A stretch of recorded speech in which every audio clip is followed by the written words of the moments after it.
Hi, welcome to the channel. I'm Jay, and this is our 2 cents, where we talk everything boxing, and everybody's entitled to their own opinion. Shout out to everybody joining me for the Sunday wrap up show, where we go through the news for the week, upcoming fights, recap the week. Just a nice little quick show. I got about an hour and a half on here with y'all tonight. Let me see who we got in the building. Then we're going to get started on the news for the week. Lee Jackson. What's going on, Lee Jackson? Zach in the building. Ramon Seafood. Gondrick Nim. Cash Crypto. It's a lot more people listening.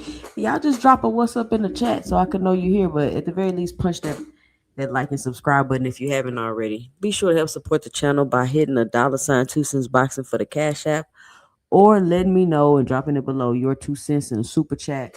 I mean, everybody know how this go. I don't even know why I gotta say that every show. Toledo in the building. What up, Toledo?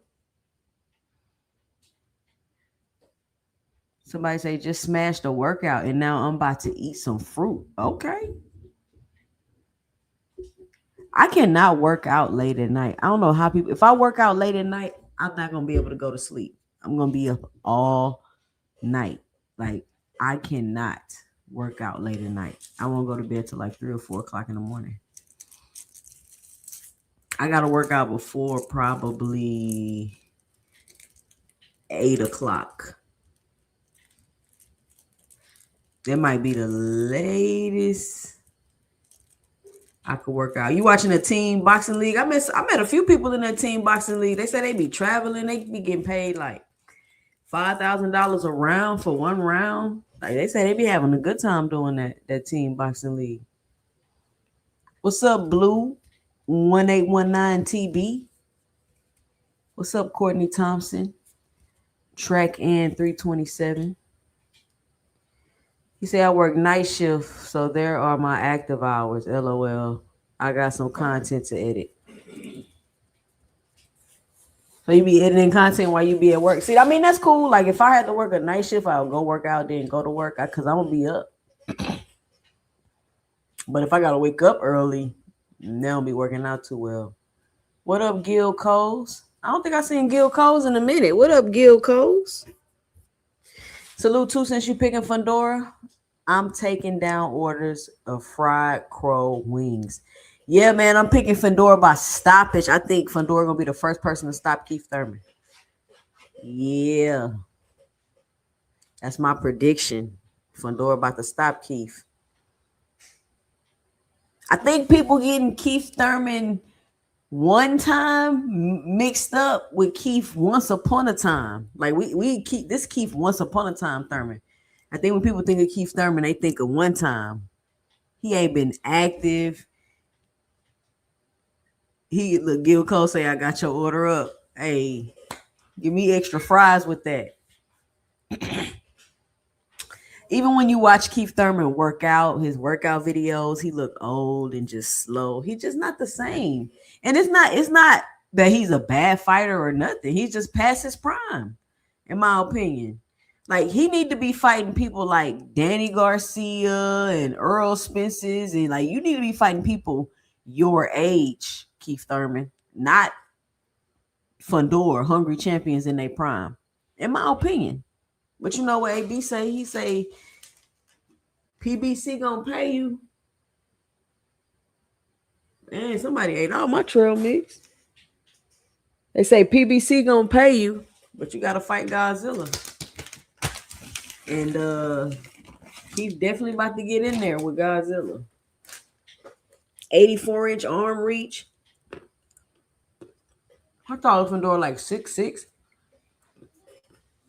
Crazy work. So let's run down the boxing news. Recent fight results. Carlos Adames and Austin Ammo Williams had a fight this weekend. I don't know if y'all was able to join me for the fight party on Saturday. We had a good time. We watched both fights. I was calling 2 fights at the same time. Had a couple people on the panel. And we was just chilling. But I want y'all to let me know and drop it below y'all 2 cents. What y'all thought about the Carlos Adames and Mo Williams fight?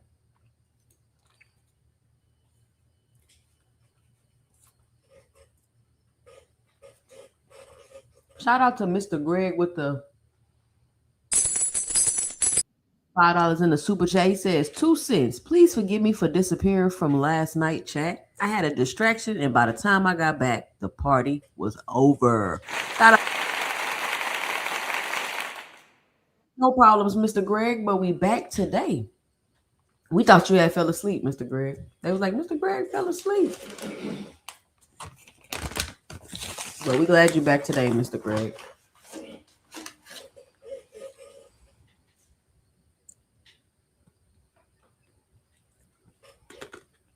What you mean? I'm everywhere. I'm everywhere. And nowhere all at the same time. You gotta learn to multitask, T-Bud.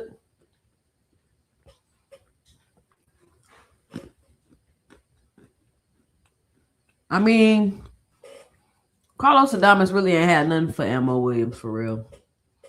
I mean, it was a good fight. It was an entertaining fight, but Carlos Adames ain't had nothing for Ammo for real.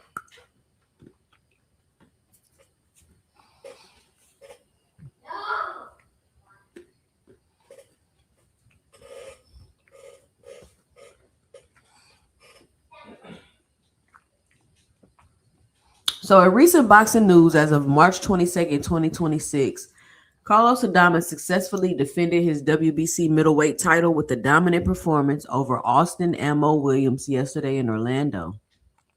Meanwhile, a significant legal ruling has reshaped the landscape for the rising star Virgil Ortiz Jr.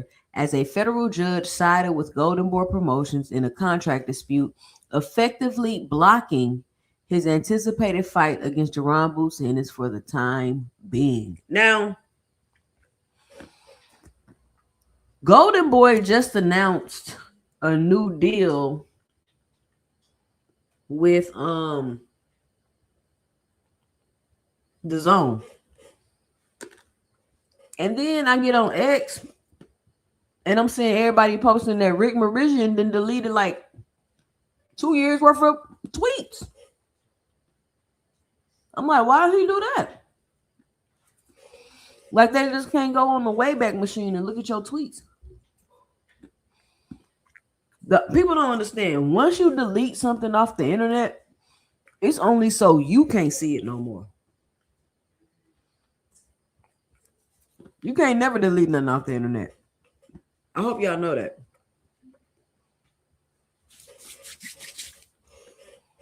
Deleting stuff off the internet is just so you can't see it no more. Other people will be able to see it. Trust me.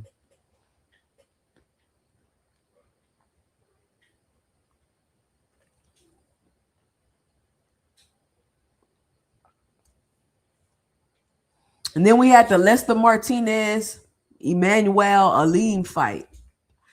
I'm not impressed with Lester Martinez. I mean, where did the Lester Martinez hype like originate? Like, what was his signature fight to make people be like, "Ooh, Lester Martinez"? Because I'm watching Lester Martinez, I'm like, come on, man. He's not really that good. He wasn't really that good to me, or he didn't look that good to me last night. Have y'all seen better performances from Lester Martinez? Let me know and drop it below.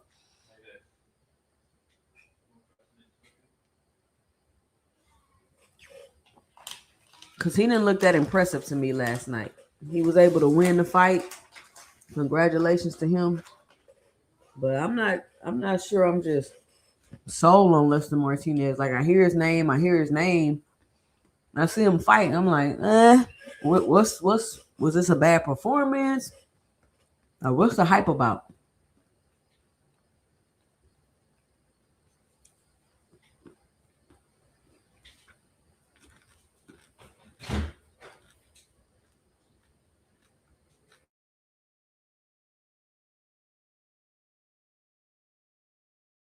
Fights coming up March 28th.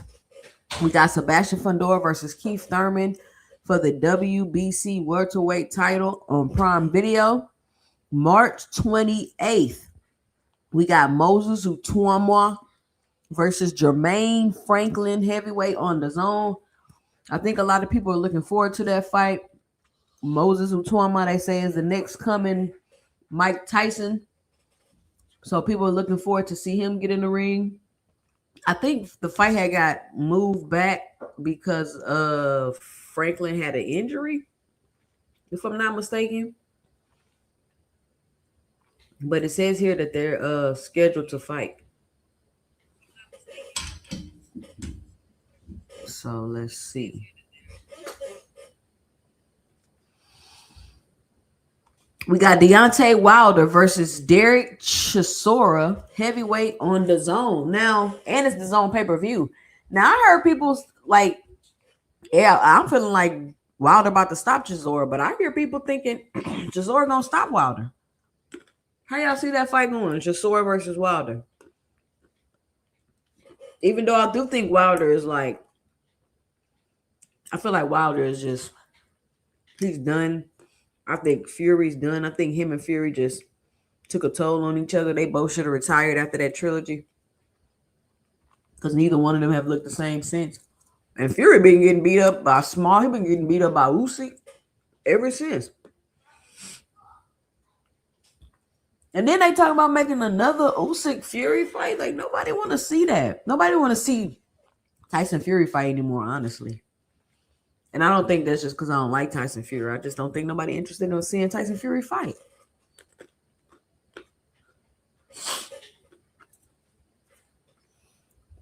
So who y'all got? Deontay Wilder, Derek Chisora, Utama or Franklin, Keith or Sebastian. Speaking of Tyson Fury, April 11th, we got Tyson Fury versus Arslanbek Makhmudov, heavyweight on Netflix. And Tyson Fury fighting on Netflix at that. Why? May 2nd, we got Naoya Inoue versus Juto Nakatani, undisputed junior featherweight. The platform is to be announced. May 2nd, we got Gilberto Ramirez versus David Benavidez for the unified cruiserweight title on the Zone. David Benavidez going for a unification bout. He'll be moving up. Then we got Floyd Mayweather versus Manny Pacquiao 2, September 19th on Netflix. Who y'all got in the Floyd-Manny rematch? And I say this all the time. Y'all got to stop stressing about these rematches. If we get in the Floyd and Manny rematch, y'all just got to sit back and wait and chill. Y'all gonna get the rematch.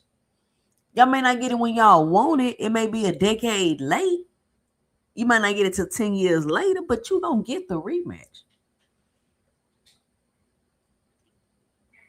Lee Jackson said he been hearing Wilder gonna get stopped. I've been hearing he gonna get stopped too. I'm like, man, why y'all doing Wilder like that? Getting stopped though by Chisora? That's wild.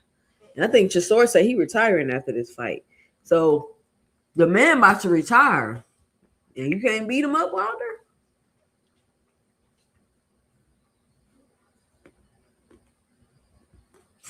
Gil Coles, you do not think Keith Thurman is about to beat Fundora?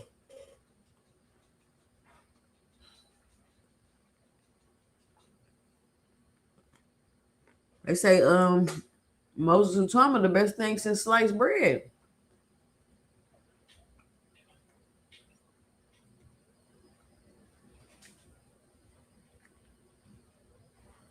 Anthony Joshua's return after a fatal car crash involving his team last year. Was that last year? I mean, I guess it was last year, but it hasn't been a year. Joshua is back in training with Alexander Usyk. While a fight with Tyson Fury was originally planned for 2026, Joshua is now targeting a July return against an undecided opponent to regain his footing. I'm not gonna lie to y'all, I'm over Anthony Joshua too. I'm not gonna lie, I'm over Anthony Joshua. Like, anybody want to see Anthony Joshua and Tyson Fury fight? Is that something that's on y'all bucket list of boxing to see? Maybe it's like a UK thing. Honestly. But Dondre, do you want to see him fight Tyson Fury?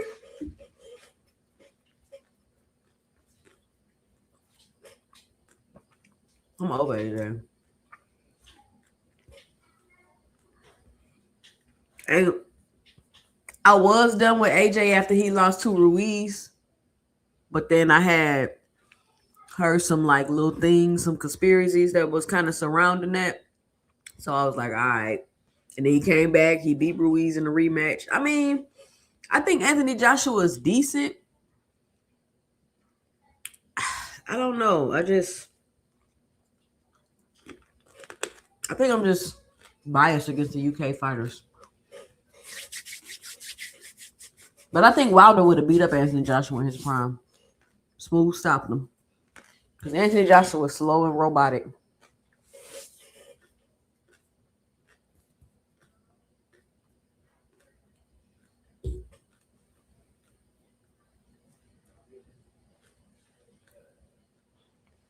Bud did not stop Canelo. Gil Coles.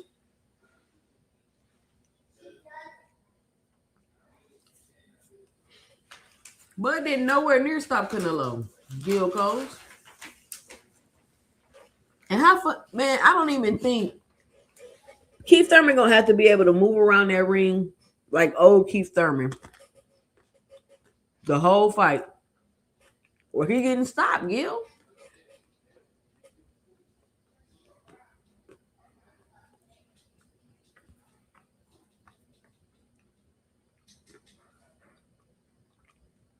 You think Fury and AJ a good fight? At this point, they feeding Fury to AJ because Fury looked like trash his last couple fights.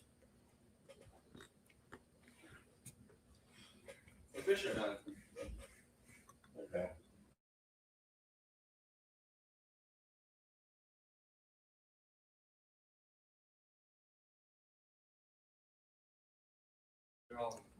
Hold on, y'all.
No, we knew it was a possibility he could beat Canelo. I thought Canelo power was gonna be too much for him, but hey, that boy was bigger than Canelo.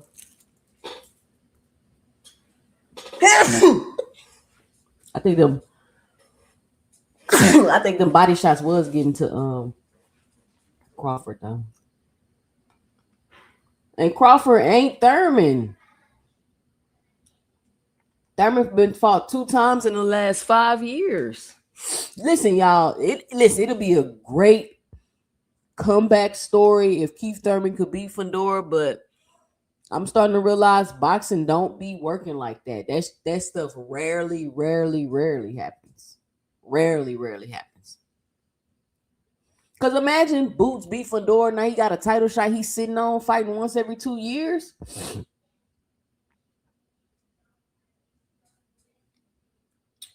Okay, let me finish reading the news. Okay, so I'll be getting off on a tangent. Tragedy in the ring. 19-year-old flyweight Issa Seal is currently in a medically induced coma following a knockout loss to Joycelyn Camarillo last night in California. I seen this story on X, and it's unfortunate. Again, boxing is a very dangerous sport. Any combat sport, any contact sport for that matter, to be honest with you. Football, boxing, UFC, all those, you know what I'm saying? Very dangerous. Fighters are putting their life on the line. What up, Vincent? T Hill in the building. We got Fight Side TV in the building. What's up, y'all? So hopefully, she's able to, man, a medically induced coma. That mean they had to put her in a coma. She must got some things going on. So hopefully she's able to come out of that and be okay and recover very well. But boxing is a very dangerous sport. And they fighting down at those little bitty weights. Um, Jake Paul retires following a brutal loss to Anthony Joshua.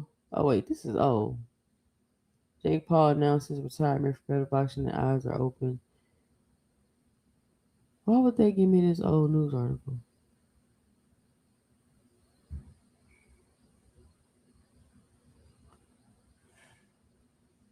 Hold on, y'all.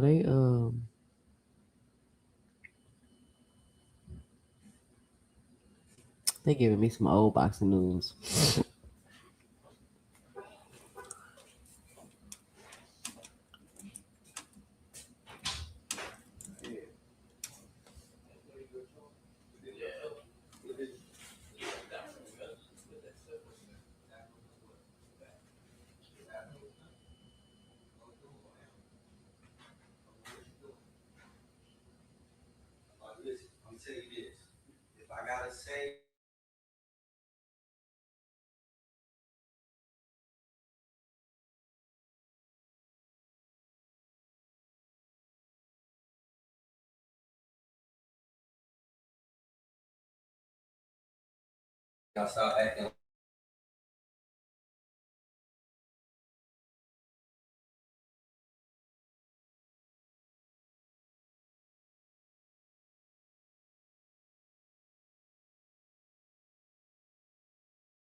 Did you see the boot emoji that Zayas posted with that tweet 2 cents? No, I ain't see that. Put a link in the chat.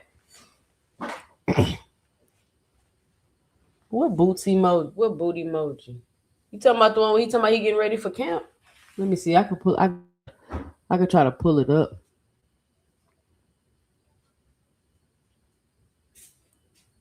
So I've also been noticing what's up with Eddie Hearn. Is Eddie Hearn like becoming unhinged? Because like, why is he being a manager for MMA fighters? Like, I'm so confused at what Eddie Hearn is doing. All right, we got 28 people in here. I got 16 likes.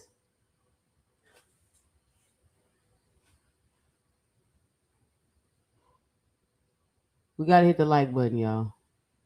28 people in here. 16. Love is true. I'll always be faithful to you. These other niggas ain't got a clue. Oh, baby, you're the kind of man gon' ride for me.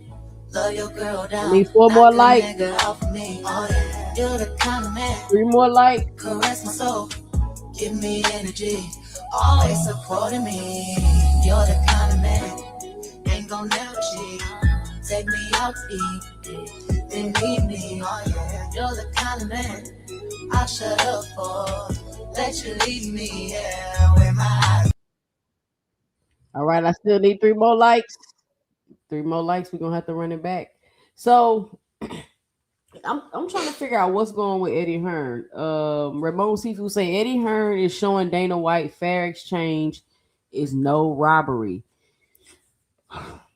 But what, like, why are you in UFC all of a sudden? It just seems weird to me. I mean, I've been watching. I kind of like the back and forth between him and Dana White. Um, but I'm just like, what are you doing, Eddie? But Eddie Hearn is getting with these fighters. He's looking at their contracts, and it seemed like Eddie about to shake some shit up. Like, he about to shake some stuff up. Oh yeah, this what you talking about? Somebody was just asking me about the boost emoji.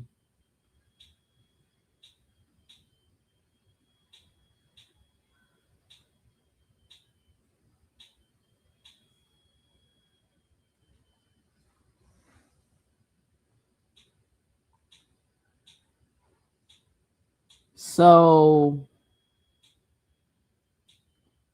Xander Zayas has came out and posted Camp 24 underway with the boots, the smoke, and the fire emoji. So Xander Zayas gonna take the boots fight.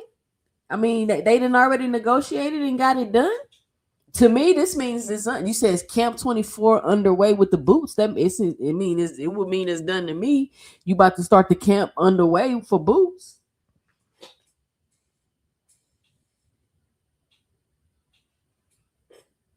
See, Ironheart say Clarissa killed that on the low. I know y'all like that song. Y'all just want to act like y'all don't like it because it's Clarissa. They got that old R&B 90s feel. Come on, man. Y'all can't. I mean, y'all. I know y'all don't like Clarissa, but once you just realize that that's just who she. Once you accept her for who she is, appreciate the consistency. Like she always gonna be. You say something, she gonna say something back. This is who she is. Oh, you know what? I was at. I'm gonna show y'all this picture. Man, I ain't gonna do it today. I'm gonna show y'all this picture though. But anyway, so this is Xander Zayas. He's pretty big. Xander Zayas looks huge. I'm gonna have to go start watching the Xander Zayas film. Like y'all know how I felt about Xander Zayas. I always felt like he was food at 154 division. I don't think he's a bad fighter, but when I think of the top fighters at the 54 division, I'm just but a lot of people like Xander's a good fighter. He just ain't got no bells and whistles. He's real fundamental. He got this great footwork. I don't see it. Not at a high level, right? But he is unified at the division. He currently has 2 belts. Which 2 belts? I don't know. And I don't care because I'm a casual. But he has 2 of them. And once Boots beats Xander Zayas, he will be unified at 54. And then what are people going to say? I mean, does this make Boots proven? Does this answer those questions that people have? Depending on how he beat Xander, are y'all gonna still say he ain't fought nobody? Are we gonna discredit for Xander being unified? Y'all know what y'all like to do. Y'all know how y'all like to jump through hoops to discredit certain champions that certain fighters beat. Let's talk about it now. Let's get it out the way. Let's just get it out the way. So, put a 1 in the chat if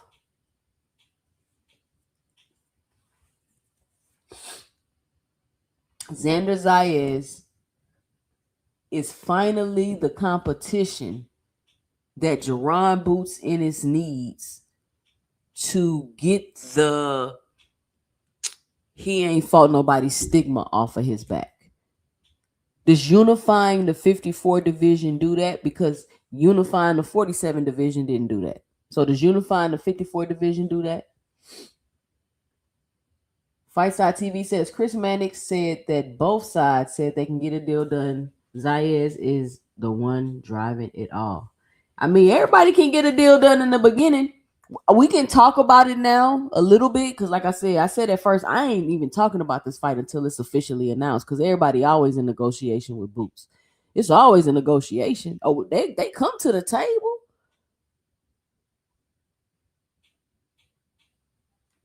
They come to the table. Rich, don't make me time you out my chat.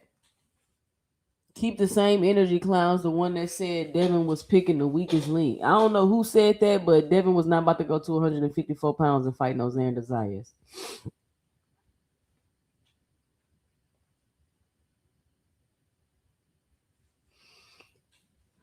Xander is gangster. He'll get credit for fighting the most avoided fighter of this era. Boots. Why do you get credit for fighting the most avoided fighter?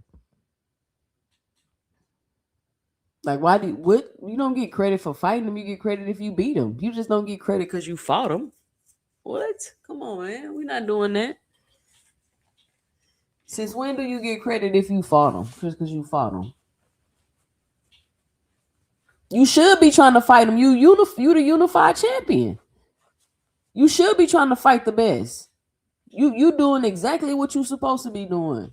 How you gonna get some credit? Nah, you doing exactly what you supposed to be doing. You when I was growing up, my mom used to be like, "Ain't you supposed to be good in school? But like you supposed to get good grades.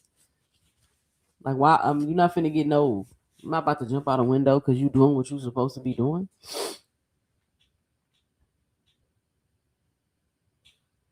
You're not supposed to get in trouble in school. Like what are we talking about? JL, how come your year keep changing? Or am I tripping? He beats Xander, becomes unified, then go get Josh Kelly. He's one fight away from becoming undisputed at 154. I hope Boots goes undisputed at 154. That'd be cool. That'd be great. That'd be great for him, but is that still gonna get rid of the stigma? Who he gotta beat to be undisputed? Okay, he gonna beat Xander, that's gonna be 2 belts. Then he gonna beat Josh Kelly for a belt. Who got the 4th belt?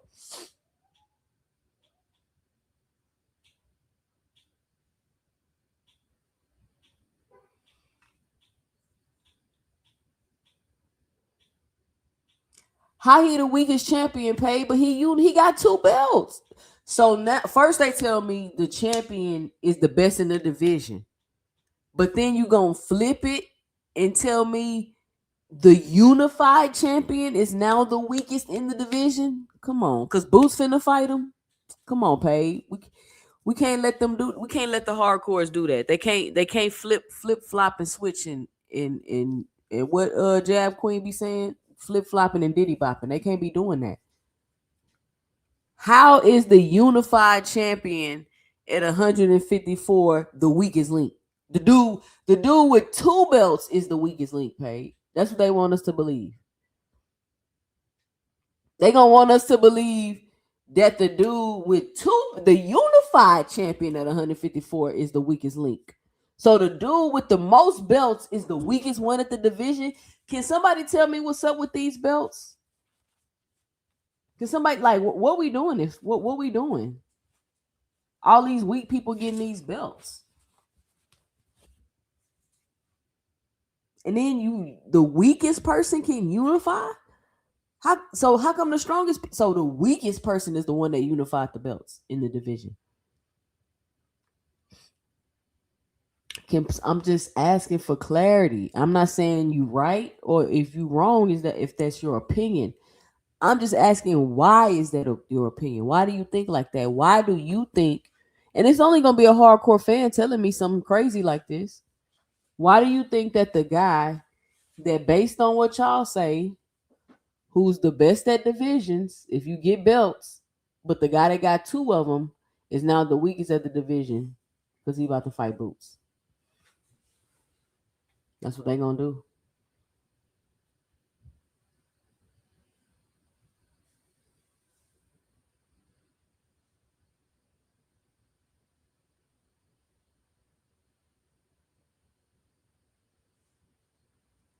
Yeah, well, go find me a timestamp, Rich. Don't just say we can go back. Go back and find the timestamps.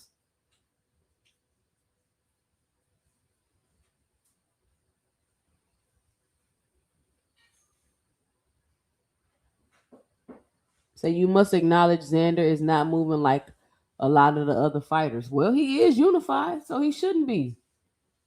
He shouldn't be moving like that. No, they shouldn't be moving like that. They're like just because he's not moving how they nope, they shouldn't be moving like that. Dondrick say Josh Kelly is the weakest.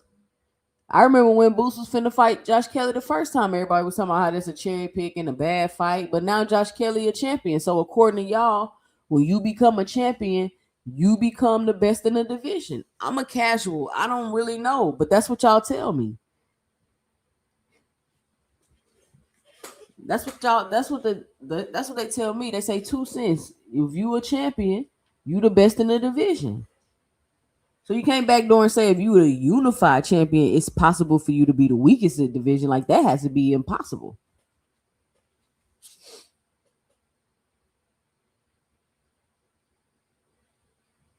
Oh, Carlos Adames is the WBC champ. Okay. So he got to go through Carlos Adames, Josh Kelly, and Xander Zayas. That's not a good undisputed run?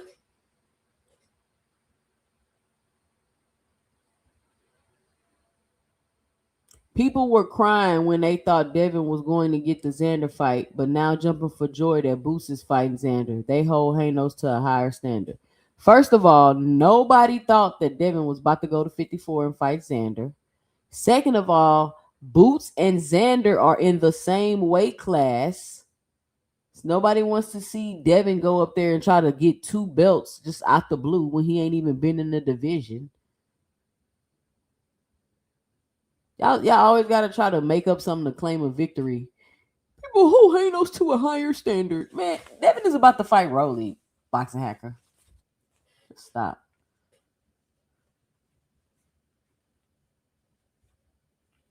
No, ain't nobody acting like they don't remember. Just prove what you saying. Stop trying to go find the clip and give me the timestamp and we can play it. Nobody finna scrub their memory to try to figure out what you talking about when you said you got the footage. Y'all hear one person say something, y'all call it people. That's what I'm saying.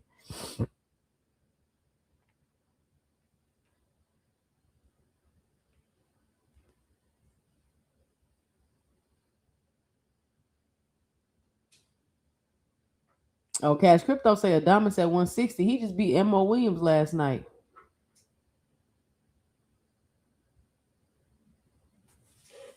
The only reason why they was saying fight Boots is because they was like, if you gonna go to 54, why wouldn't you just fight Boots? You just said you tried to fight him, but you ain't want to fight him because he said 52.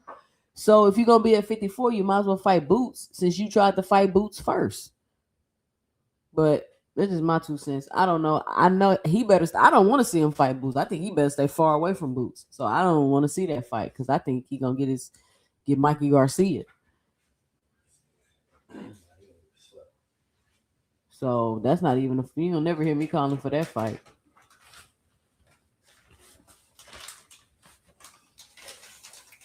So I guess that's the answer to my question. If he beats Xander, it's gonna be the same old rhetoric. He can't. I mean, it's who does Jerron Boots Ennis need to beat so y'all can shut up? And I'm not talking to two centers. I'm just speaking to all the naysayers.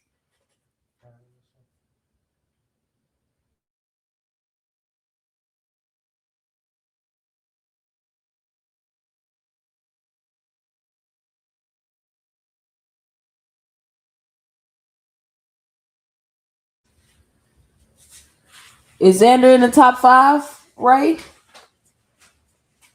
I mean, he's a unified champion, right? And they telling me he the weakest champion, but he unified. So listen, I'm a casual. I don't do all the belt thing. But from like what Boxing Hagger be telling me, if you got a belt, you the best in the division. So I'm thinking if you got 2 belts, you for sure got to be the best in the division.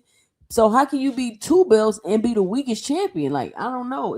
That's when it to see. That's why I don't fool with that belt stuff because it get too confusing. It get too like you the best if you got it, but then if you unified, you the weakest. Like who? What are we talking about?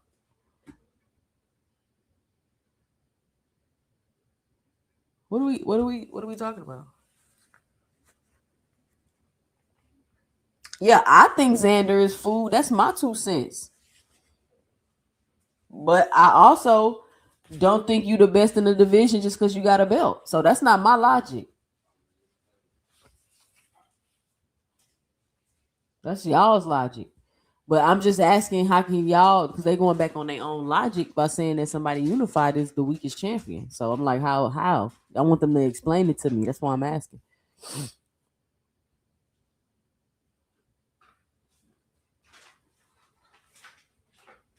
No, I said I think Xander is food, but I don't think Devin's about to beat him. Not at 54.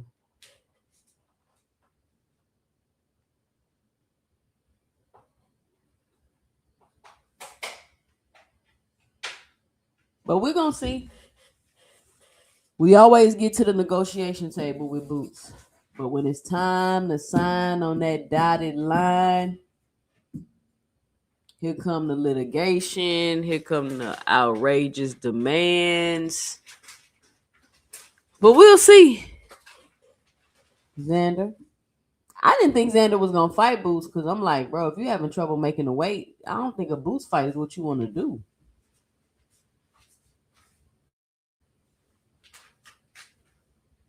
I don't think a Boots fight is what you want to do, but we'll see. All right, I've been talking for about 45 minutes. Got about 45 minutes left. Let me drop the link. All right, let me check my likes. Let me get a like check. How many likes I got, y'all? We got 47 people in the chat. I should have, 47 people watching. I should have. Well, I don't know how many people watching. I guess that's from both streams. Okay, I got 44 people watching. We should have 44 likes.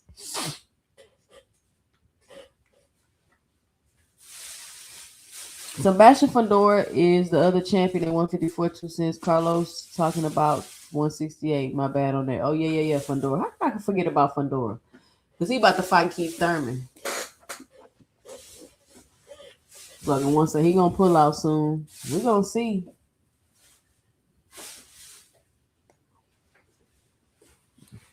If Boots lose, then he just lose. I mean, he fighters can't lose. If he lose, he lose. I mean, what does that mean if he lose? He lost to the best in the division. The man is unified, right? Ain't that y'all's logic?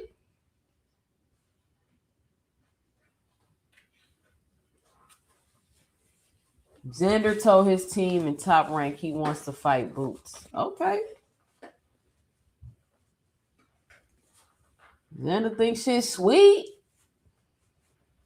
Xander think it's sweet. We got 50 people in here. Y'all punch that like and subscribe button.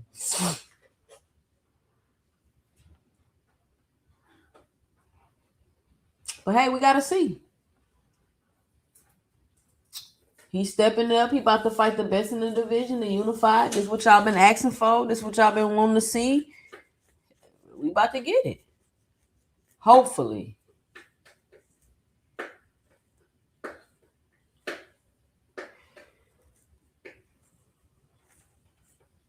I just dropped a link for about 45 minutes.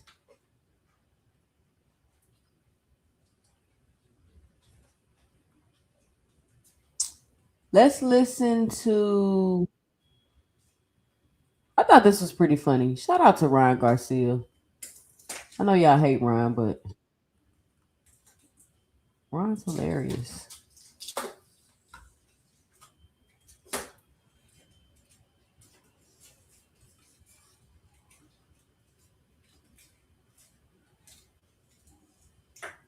Listening. I would love to fight you. I feel like I would literally beat. Bud is listening. I would love to fight you. I feel like I would literally beat the shit out of you. You're a good fighter, but I don't think you've ever fought somebody with talent and explosiveness and power.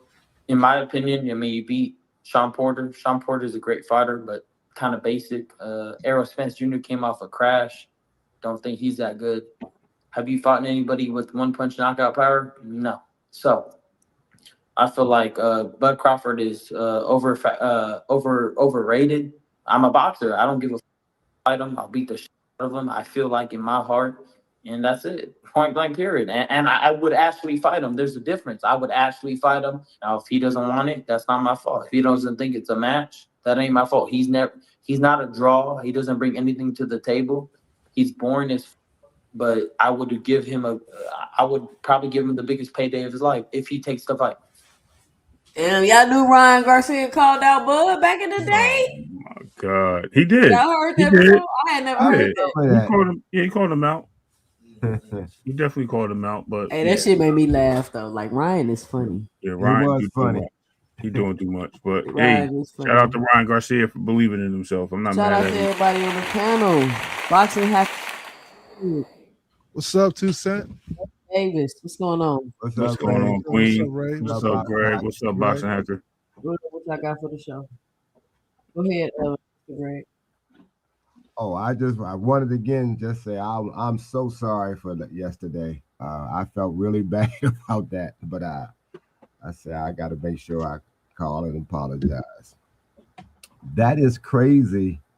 Um, but this, have you seen? I know I saw it. I'm trying to remember where I saw it. There was I think it was an article. Somebody was talking about this Keith Thurman. Uh, will probably get carried out of the ring to on the 28th. That he supposedly is sick. Have you seen any reports like that? Mm-mm. Hold on, Mr. Greg. Say that one more time. I saw a little. It was a little blurb. It wasn't even on a boxing platform that Keith Thurman is allegedly very sick, and he'll probably get carried out of the ring when he fights next month or next week. Where did you hear that? Was that an AI video, Mr. Greg? It more than likely was. That's why I said it was just a little blurb. I'm like, this is the AI stuff is crazy. I Oh mean, yeah. it's getting really, really, really bad, and it's going to mess up a lot of people's platforms at some point in time. Mm-hmm. Which brings me to something happened on your platform that was caused you some issues. No, not on my platform. That was Okay. Dean platform. It was That's Deem, correct. Deem, and Greg Hackett. Great hacker, yeah. Yeah, Oh straight. yeah. Yeah, well please, please, They've been please. doing my other homie. They've been doing stuff on his channel too, but he ain't. They haven't deleted it though. Make sure you just like I said, that's why I made sure I you saw me I have a before I came suspicion who on. it might be. Just make Oh sure yeah, that I forgot to make y'all turn y'all cameras on. yeah, Dang, You I'm know who I slipping. am. It's all good. I can do it right now. Yeah. You know, I'm but slipping. you know who I Like am. Hackett, because you know your ass ain't supposed to be up here because you don't be want to turn your camera well on. there's mine, so you know it's me. Although it looks like my name is in front of my face. Yeah, it is. Your name is up I there. But mean, that could be a deep fake, Mr. Greg. We're not sure that's well you. that's me. AI. It could be AI. Yeah. Yep. Yep. I'm here. But No, but you said mhm. also when people are coming on, they show you. Let them also come on so you can see them. Because remember when the guy had a disguise on Marty's channel, Yeah. and he didn't see it, but we caught it as it got everybody. So you have to make them come. I mean, just to make sure you keep things safe for yourself. Um, when you see them, just let them come on where everybody else can see them. So we might see something that you miss. Right. Right. So. And not only that, Greg, you Mhm. can screenshot the check. You can screenshot your screen Right. at that point. You Yeah, get because they out here doing crazy, and to me, it's kind of I don't want to get too much off the track, but it's kind of like stalking, um, because they're trying to hurt your channel when they right. do Yeah, that it's kind of weird. stuff. So, It could be a content career doing that too, funny enough. Well, I, what I think, I to mean, be honest, 2 cent, I think anybody who probably would do that, at least over at your channel. Remember when a few I guess it was last year before last year that they was coming at you real hard, and when you going on other channels you had to tell them they had you little D energy and they got mad.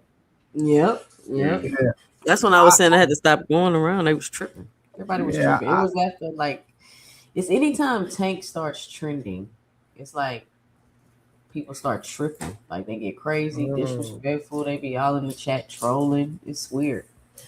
I remember you that got champ side, right? No, I remember that one. somebody Yeah. got their channel taken down behind this. Mr. Greg Greg Hackett. did. So it took me a while to figure it out, right? Like, so what normally, so because I wonder why people do that, like get on stream, then like start doing some wild shit. But apparently, what happens is that they get on the stream, they do wild shit, and immediately they take the link of the screen and then report it because them doing wild something puts your video into violation, and that's how you get like immediately suspended like channels. Yeah, they get terminated. Yeah, terminated. Normally it's supposed to be like 3 strikes, but like if you No, do like not for immediately, that type of content. You yeah, get not for that. terminated, and Yeah, they but won't give it back. immediate Wow. Hacker is is figuring it all out. Yo, you supposed to have all the skill set, bro. You're I supposed didn't to be know behind the nothing about scenes, that. bro. I'm not a content creator. I was No, like, you're a hacker though. yeah, but I'm not, I'm not a content creator hacker. I haven't done any hacking since I was a teenager, man. Oh, so there Yeah, you no. go. What was you hacking? So back in the day, like I don't know if you remember American Don't snitch Online. on yourself. They watching. They got more problems than Iran. They ain't worried about me right now. Okay. Like back in the day, if you remember American Online, when we Yeah, used to dial up into computers, I used to make these yeah. things called proggies, which were like basically what they'll do is they'll kick people offline. So I used to be part of like what you call like these online hacker groups, and we used to like create like viruses and punters and stuff like that. Just for no reason. Yeah, cyber terrorism a little Oh, So now you just terrorize the panels. but somebody's still keeping it alive with these disgruntled videos they keep showing, huh? I have an idea who might be doing those YouTube videos. Well, That of that course you're the hacker. You know I why. have an idea, but I'm not gonna say Yeah. anything. You said you have an idea, hacker? Yeah, I Who have you a. got, Hacker? Who you got? Well, I'm not You saying ain't got no idea. because it's fruitless. So I don't have no evidence, but I have an idea. You ain't got no idea. I do. Funny enough, well, You two said as a content creator too. because think about like I at first I thought it was like random, but then the person came on yesterday like, and he tied in a bunch of people like that knew each other. Right, he tied in Fanon, he tied in KO, he tied in. I don't know why Greg was really part. Greg Hacker doesn't really do much like that. He just talks like regular boxing. But he tied a bunch of people that knew each other. So it has to be somebody that's around each panel versus like a random Right, person.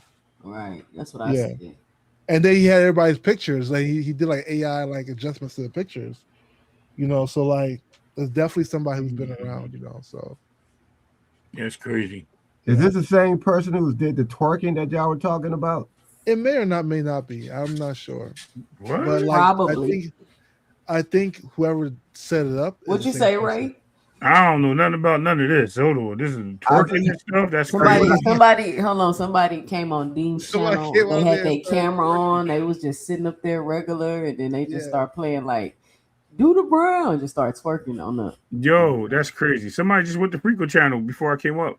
He had jumped off 2 cents, and they just said that they said the hard ER and N word Oh, they always behind be on behind Freedom's the. channel. No. Listen, dude came up and he was in the background. He said, "What's up?" N words, and I was like, "Yo, that's crazy." I said, "Yo, why you let him up?"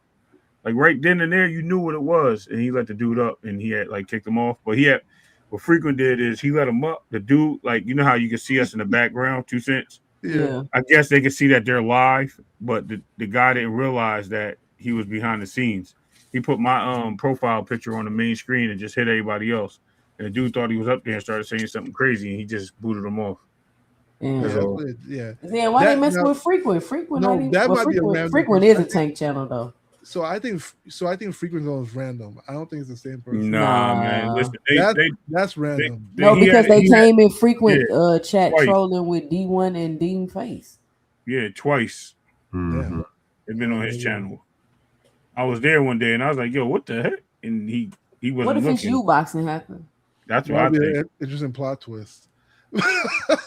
Hacker, you did work at NASA before. You got that space age When the technology. troll, baby boy. well, you It never could be around Thomas when too, the trolls Thomas feels around. like a radio host. You never around know? when the trolls around, boxing hacker.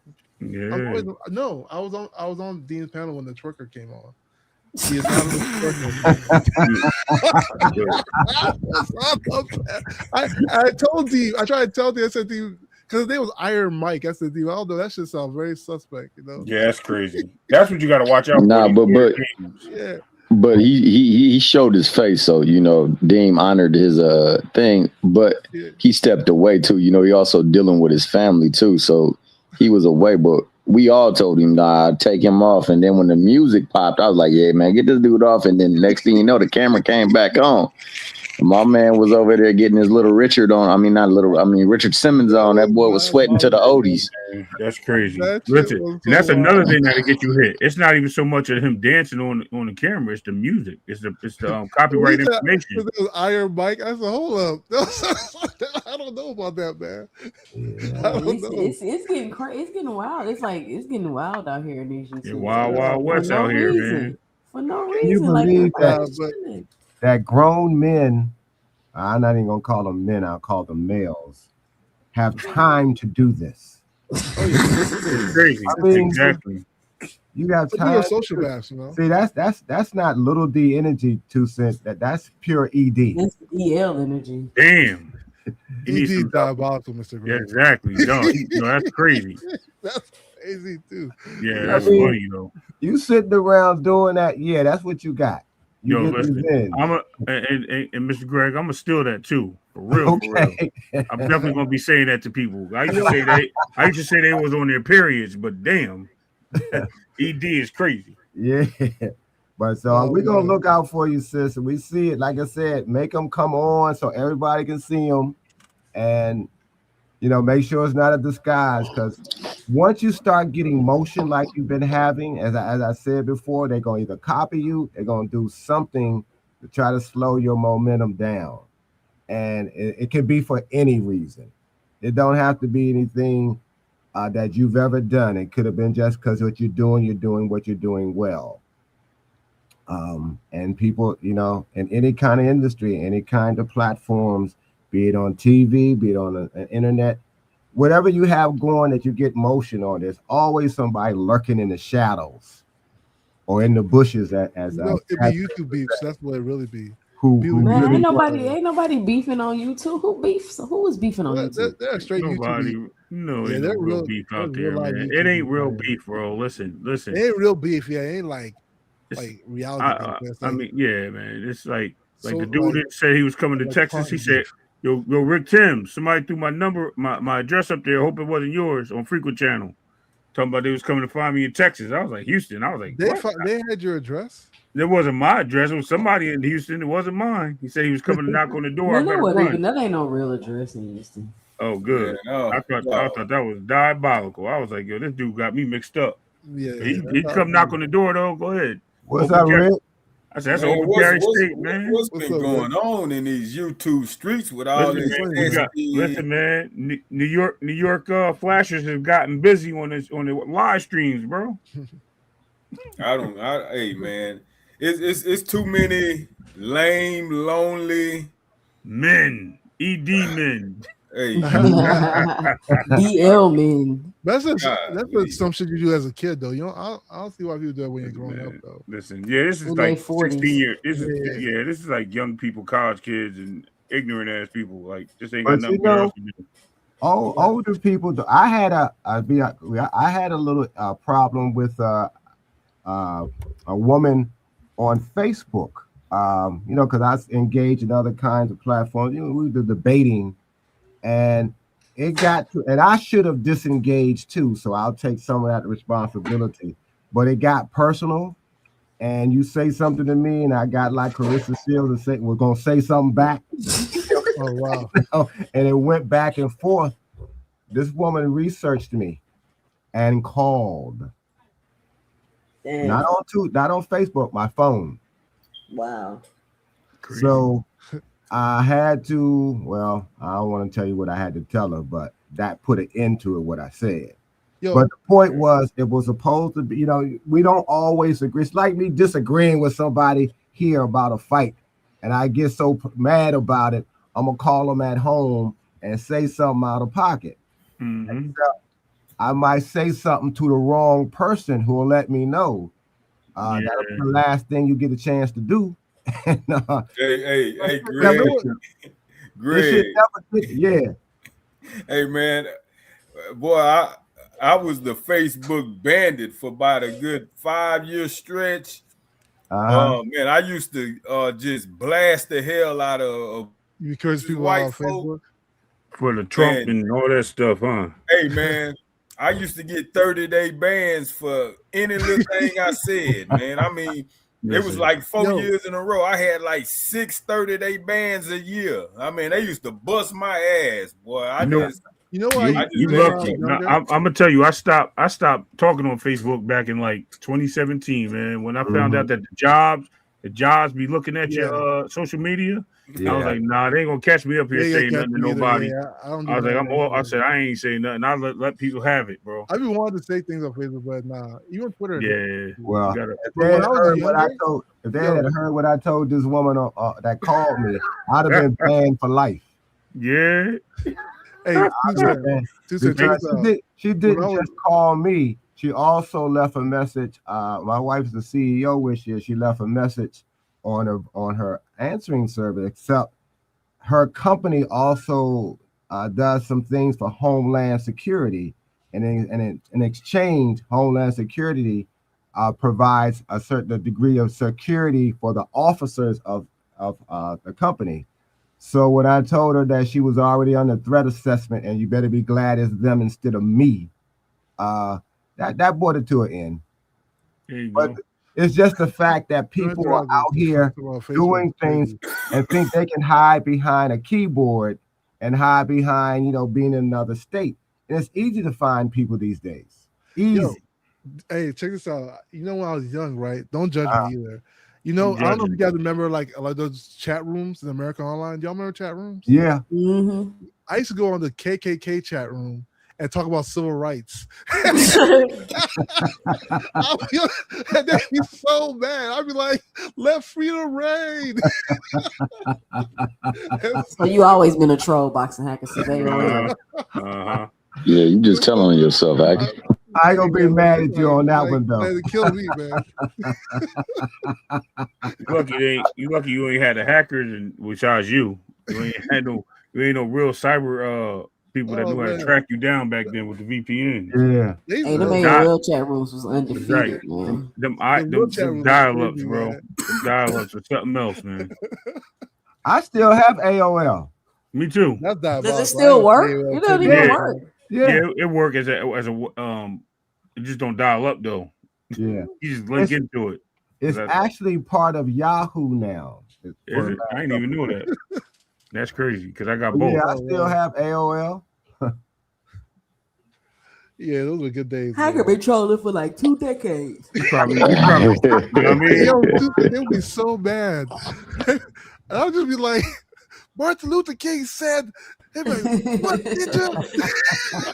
So for me though, like as an extra border of protocol, I think people need to put something in that chat when they come back there too, so that way you can look them up and verify them that way as well too, so that they don't look suspect. Because the accounts be looking funny when they clone you or they come in with some bull. Well, that's what they said. The StreamYard allow you to profile people. Like you can actually put show up the real names and everything. Mm-hmm. Yeah, it's going to be hard because, like I said, these people. It's probably somebody that goes to these boxing channels, so it's not like you can know them just by like how they talk. It could be. It could just be somebody just randomly picking. Hold on. Profile 2 days ago. What I'm saying is like somebody that randomly picking like black channels or it could be boxing channel, but I think it's more profile towards the black people. It's somebody that's hating. We keep it real. So the reason why I say it relates to boxing because the people that he came back as all are like in the one group. Like let's say they had Fanon, they had KO Boxing, they had Dean by any means, they had I forget who else they had, but all these people, a lot of people got hit with this. So it's not like if it was like Fanon and they did like let's say Blue Blood or somebody like, just said Blue Blood got hit with that shit too. All these the person came back as a certain group of people. I understand. Listen, I know, but what I'm telling you is other people has been hit with this content before. This is not like this first go round. So obviously it's somebody that knows like the audience and know that there's a lot of people in this space. Yeah, and they're looking and they're only attacking the black content creators of the boxing. I think it's the content creators, to be honest with you. Okay, I mean, hey man, teach your own. I ain't gonna argue with you. You like to argue? I'm good. No. I'm just that pornographic picture up on Marty. I hope they weren't no content creator. You remember that picture? I don't remember that. Yeah. You remember that?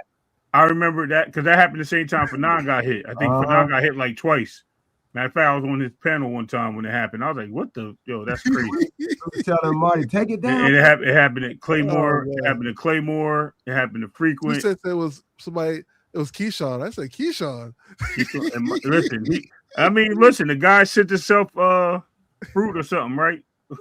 I don't think he would do that. It could That's be diabolical. You could be out here protecting Shakur, bro. But why stop, bro?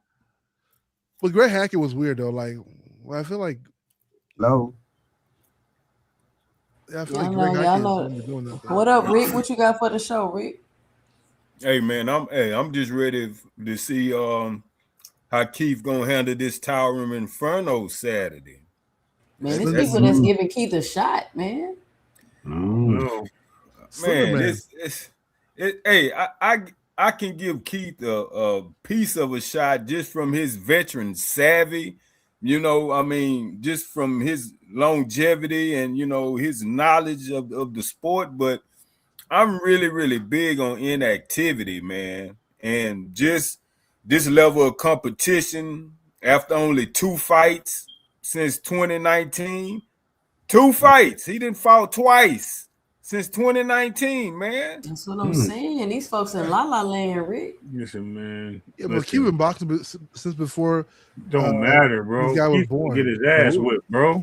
Keith is past his prime. Listen, none of this is taken away from Keith as a fighter. He's a great fighter, but he's past his prime, and he's fighting a young, hungry champion that's 6'7" with an 85-inch arm reach. Like, what are you talking about? That's diabolical. And he's fought 2 times in 5 years. Come on, y'all. Keith Thurman been playing that flute and being on vacation. Yo, he gonna hit Keith with a body shot, bro. Keith gonna fold. Keith is almost 40 now, right? Can Keith get to his body? I mean, we know his long ass. Man, Keith is slow. Keith look old in the workout videos. Keith got to get inside that left straight. I mean that right straight. That fast though. He don't get in there. He don't get in there on that jab, bro. He gonna get hooked. And it's uppercuts waiting too in there. That's what I'm saying. Once he come inside, it's uppercuts to the body and the chest. That's it. People always be like, "You just got to get on the inside of Fundora," and I was like, "Yeah, people put themselves right back on the outside. They put themselves right Tim Jew and what's the name had it right, man. Mendoza, they had it right. Just throw the overhand right all day over that left. Mendoza was getting beat up. It doesn't matter, but he was still throwing that overhand right. That was catching him. He don't block. He don't get his head off the line. He don't block. He don't think nobody can reach him, I guess. I think he can't see it. I think that's like a blind spot. Yeah, he couldn't see it, but now he got that surgery. I don't think that'll be that much of a problem, but it was the problem before he couldn't see it coming. That's why he liked to get up close. I don't know, man. I think that and watching his sister fight a lot too, because she exercises that jab like nobody's business. And that's what he said. I think he sees how effective it makes her. Both. God damn, 5'9" at 112. Yeah, that's crazy, right? I mean, both of them eating everybody lunch. Him and her. Both of them. He need to be at 175, bro. Easy.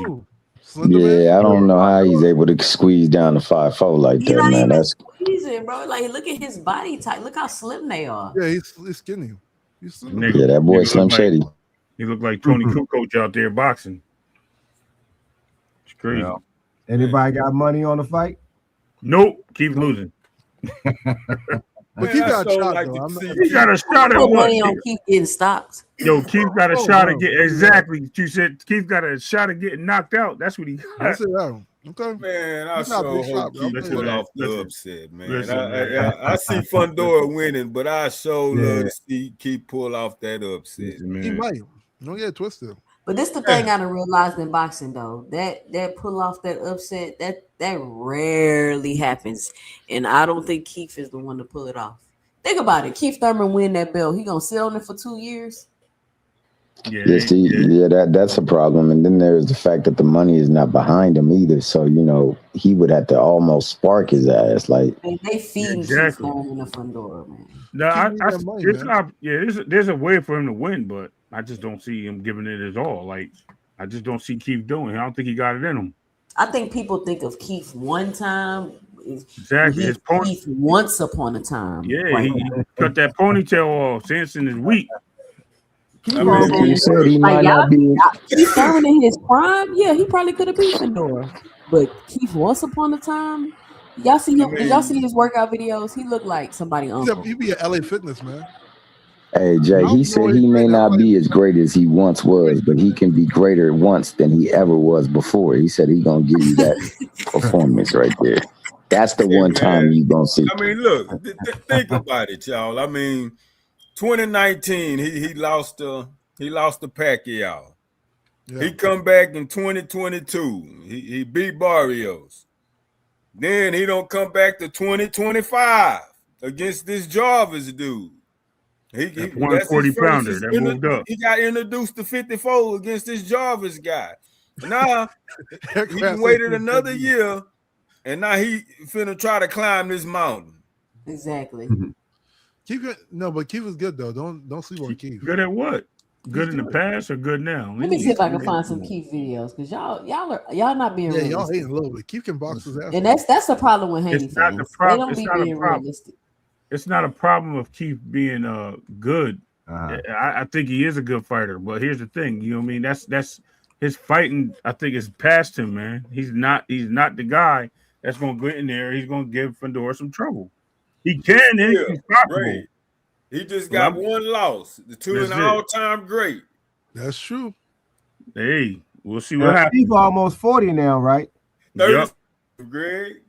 But y'all know how y'all see Jamal get in the ring after a long layoff, and he may look a little rusty, but he still got that jet. Like he still got something he can contend with. But he's I don't think Keith Thurman. And on top of that, I don't think Keith Thurman still got nothing he can contend with.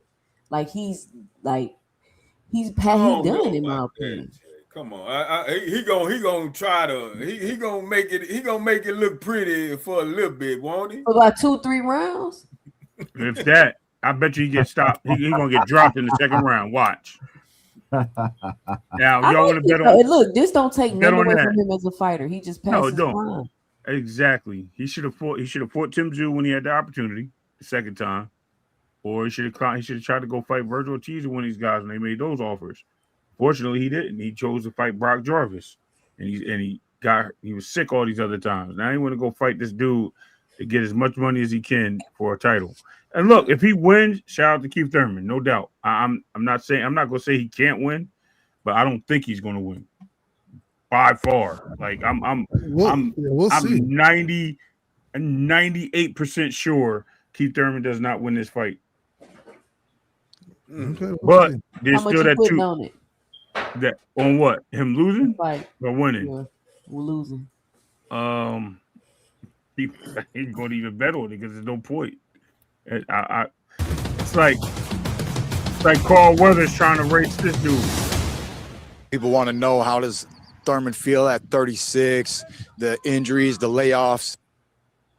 Oh my God! This is Keith Thurman, y'all. This who finna beat Fedora? Listen. This who finna beat Fedora, y'all? He doesn't look sick. Let me tell you. He don't look sick. Man, is this new age training he's doing? Man, it look like he's standing up on a bike. Yeah, it's that new age stuff. That nigga looked like he had a bra on too, dog. For a second. Yo, that's crazy, bro. Crazy. Aircraft Curry, he don't look like nobody uncle. Yeah, what the hell? Oh, what the hell?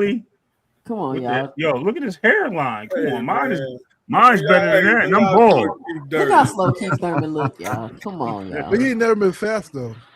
What do you mean he ain't never been fast? He ain't never been fast. I'm just talking about look how he's moving. He don't look like. Yeah, he look like somebody's uncle just getting in shape. Yeah, ain't no fluid motion there. I'm sorry. Hey, that's one time right there y'all talking about. Once upon a time, old time. One time gonna show you what it's like. One time for the fans. Yeah, you right about that, Tom. Look at he getting ready to hit the big guy. Look. That's how it's gonna be all night right there, boy. Look. What you talking about? Yeah, right. He got to remember the bags don't punch you back. Yeah. Man, if I keep him on that cook Fedora. Yeah, man. Listen, man. We're gonna see it. He better drop something in Fedora eggs that night, bro. Definitely better food poison that dude. Man, he's getting that money. But you know who does really good off layoffs is Gary Russell. Gary Russell does really good off of layoffs. Gary Russell was a different fighter, bro. He's hungry. You can see there's no hunger in Keith Thurman. That's what Tucson is saying to you. His hunger is going. You can see it. Look at him.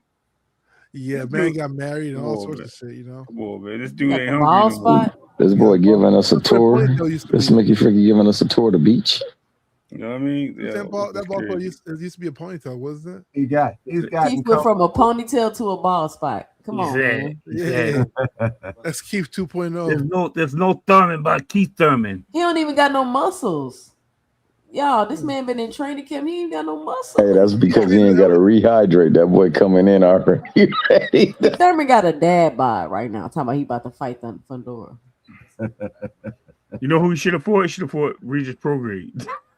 Hell no. Did y'all hear Regis say he about to stop? Yo, I wouldn't listen. Regis might have needed this weight change. I'm not gonna lie. Regis been at 140 forever. I think Regis done killed his body trying to cut that. Yeah, I think that's what I'm saying. He might have needed this. This might be a good thing for him moving up to 150, whatever. But why Conor Ben look like he got an eating disorder? What I said. Y'all ever seen Conor Ben? He ain't got them deviled eggs to play with. I'm gonna show y'all Conor Ben. He looks crazy. Let me see if I can find the video. But I mean, they're getting paid, and it's a 10-rounder on an undercard. That's crazy. Is it the co-main or just the undercard? Who is? Conor Ben and Regis Prograde. Nobody ever said how much Regis making. Mm-hmm. Yeah. I gotta find it. Conor Ben looks super skinny, y'all. Like he looks. They got to be giving him enough to move up. I mean, what else Regis gonna do? What else is he gonna do? Fight whoever they put in front of him, man. He's trying to get that. He's trying to pay for that. Days might be over, man. He might live in that house. Rick Tiff, you know where he live in Houston? What? Who that? Who live in Houston? What's the name do? That's where what's the name of that? Regis. Regis don't live in Houston, do he? Yeah, he do. Yes, he do. Regis stay in Humble on the north side. Oh, I didn't know he lived out here. I seen him at the gym. Gym one day. Regis? Yeah, Regis is out there now. I seen Charlo today. My son he fought at the Charlo tournament today. So look, I go in Charlo. Nah, he didn't win. I go in Charlo's gym, right? And I want to post it, but it's a picture on the wall. You know what? I gotta show y'all, and it's all these boxers on this picture. I'm about to show y'all what I'm talking about. It's wild. Crap, it's crazy. It's wild, but yeah, I seen Jamel today. He's not even that big. Like they won't do no interviews with you. No, I ain't really asked. He had a security and stuff around him. Everybody was taking pictures and stuff. Okay. It was at the tournament. But I walked up and talked to him, let him know I was a fan. He took a picture with my son. Mm-hmm. But yeah.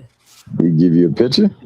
Yeah, he took one with my son. I ain't taking a picture. Yeah, I mean, I know you didn't want a picture, but yeah, your son. You want to take a picture of Jamel Charlo? Nah, she's not fanned out like that. No. I get it. It wasn't Devin, though. If it was Devin, you'd probably take a picture. Man, I didn't talk to Ronnie a million times. I used to do a little radio show with Ronnie Shields. I ain't never link up with either of them Charlos, though. Yeah, they were him and his wife was there. They was chilling. The Jamal the man. Ronnie's still training. Rick. Yeah. Yeah. Okay. He's still training. He training Jamel. Yeah. Jamal. And Brian Norman Jr. Oh, he got both of them? Okay. I wonder how the relationship with Brian Norman Jr. is. Wait, I thought Brian went to Derek. He went Ronnie Shields. Ronnie Shields, yeah. He switched up. All right, hold on, y'all.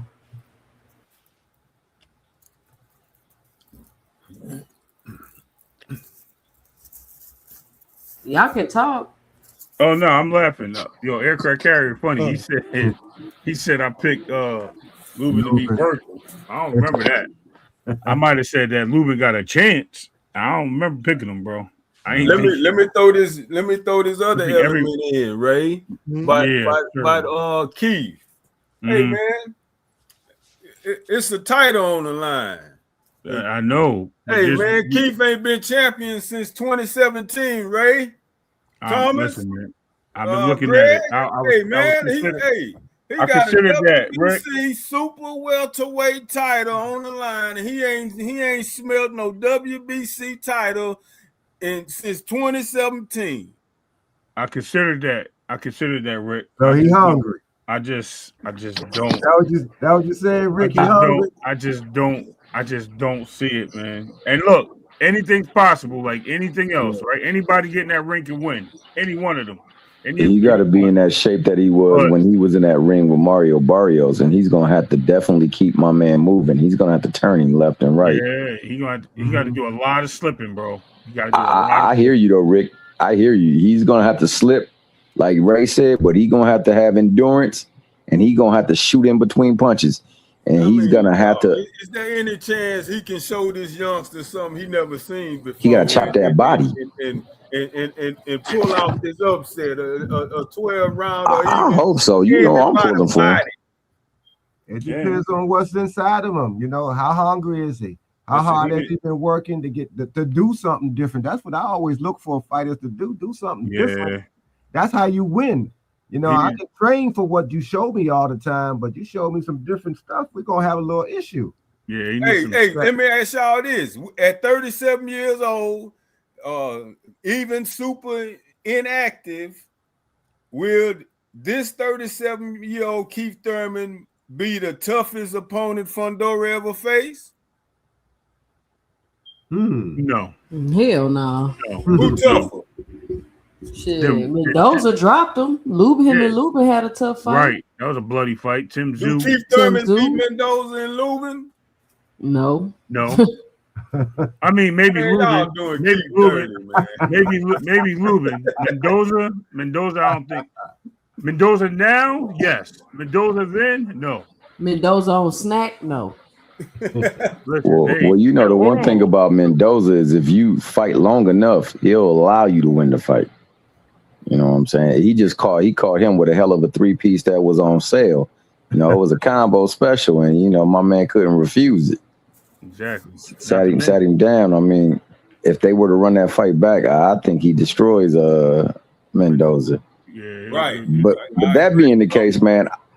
Oh, that's nice. So look, I want to show y'all this. I thought I can't zoom in because I put it on my stream yard. But look, I'm looking at this picture, right? And I realized Clarissa Shields is the only female in this picture. She in the right corner, like the third person. I see her behind whoever that is with the hands up. I said, "Wow, that's crazy." That's AB, Spence, Thurman. Who else in that picture? Russell. Yeah, that picture fire. Danny Garcia. Shout out to Chlorilla, man. You know, I thought that shit was fire. I know you. Hey, that's what you should take the picture by. You should take the picture right by that, right there. It's at the top. You see, it's like on it. It's at the ceiling. Oh yeah, because they in the ring and it's way up there. Yeah. She says, "Why your son look white?"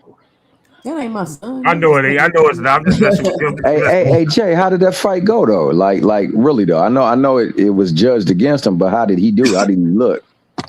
And his he kept having issues with his headgear, so I think he lost some points to cause him to lose the fight. That's crazy. They still only doing 3 rounds. Yeah. Yeah. Because that's supposed to been going up to 5, but really when? Yeah, I ain't hear that. Well, see here, the last time I went to Showplace Arena when they had some amateur fights, there was a lot of chatter about going to 5, but it was just talk because 5 was too long, man. 5 rounds? Hell yeah. Yeah, they're not gonna go 5. Those kids fight too much. Yeah, that's in 1 year. And it's not just that; it's just you got so many fighters that's getting in the ring in one event. No. You gotta stay at 3. Now that's where I think they shot it down because it's always a whole bunch of fighters that are there. But what I like is the same thing that Tucson is doing is that you got a lot of fighters with their fathers there, train them, And I usually, when I'm there, because I know who I know, I try to get some of the reporters to talk to the fathers and sons, to get some of their story, get their story out there, because you know how they act like we ain't got no fathers and they done disappeared on us. But I say, listen, Yeah. around, you got fathers right here, and sometimes like this, the mothers is there too. Trying to find a trainer or trying to put their sons in a position where they stay structured and train and acclimated into the game. Mm-hmm. And that's, I mean, for me at least, I like seeing that.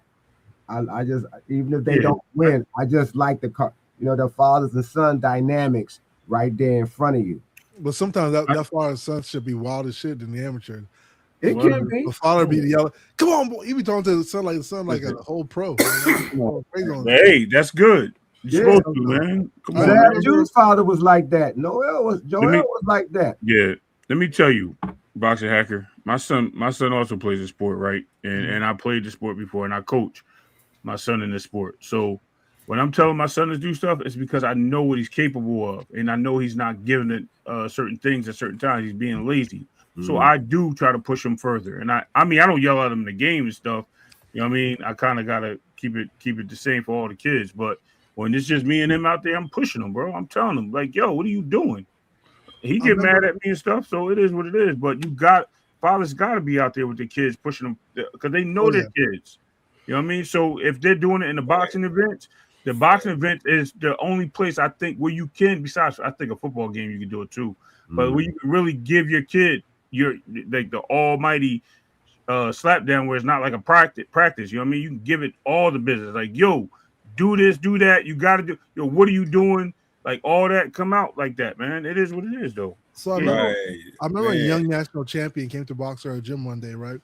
With her dad. I'm not gonna say who the person is, but like dad was getting on. He's like, "Come on, you ain't using the angle. You ain't using the angle." Yeah. He was like 12, 13 years old. The only thing I don't think that came to my mind. I said, "Man, that boy's gonna get whooping when he gets home because."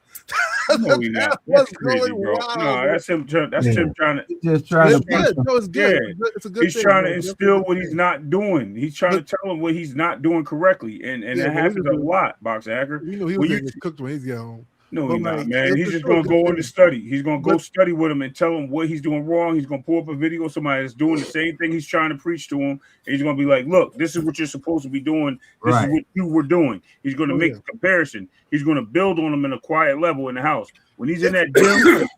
Mentally tough. They'll make it through. But a lot of times, so it's like it's a sport. You're going to get yelled at. Exactly. A lot of times what happens is kids get burned out too. So like you have like the majority get burned out. But the couple who do make it through like that harsh like parent-child like training, they normally turn out to be really good. It's mental, Boxing Hacker. It's mental, man. You got it's character building. It's not even that you got to become a pro. But hey, without question, is character building. And Ray, you hit it on the head when you mentioned about fathers being there to motivate them sons, because 2 Cent can relate right here locally. When my son was 7th grade over there in Missouri City Middle School, I would take him to Sunnyside Park to go hoop with high school boys, and I would be on the court with him. We playing 3-on-3.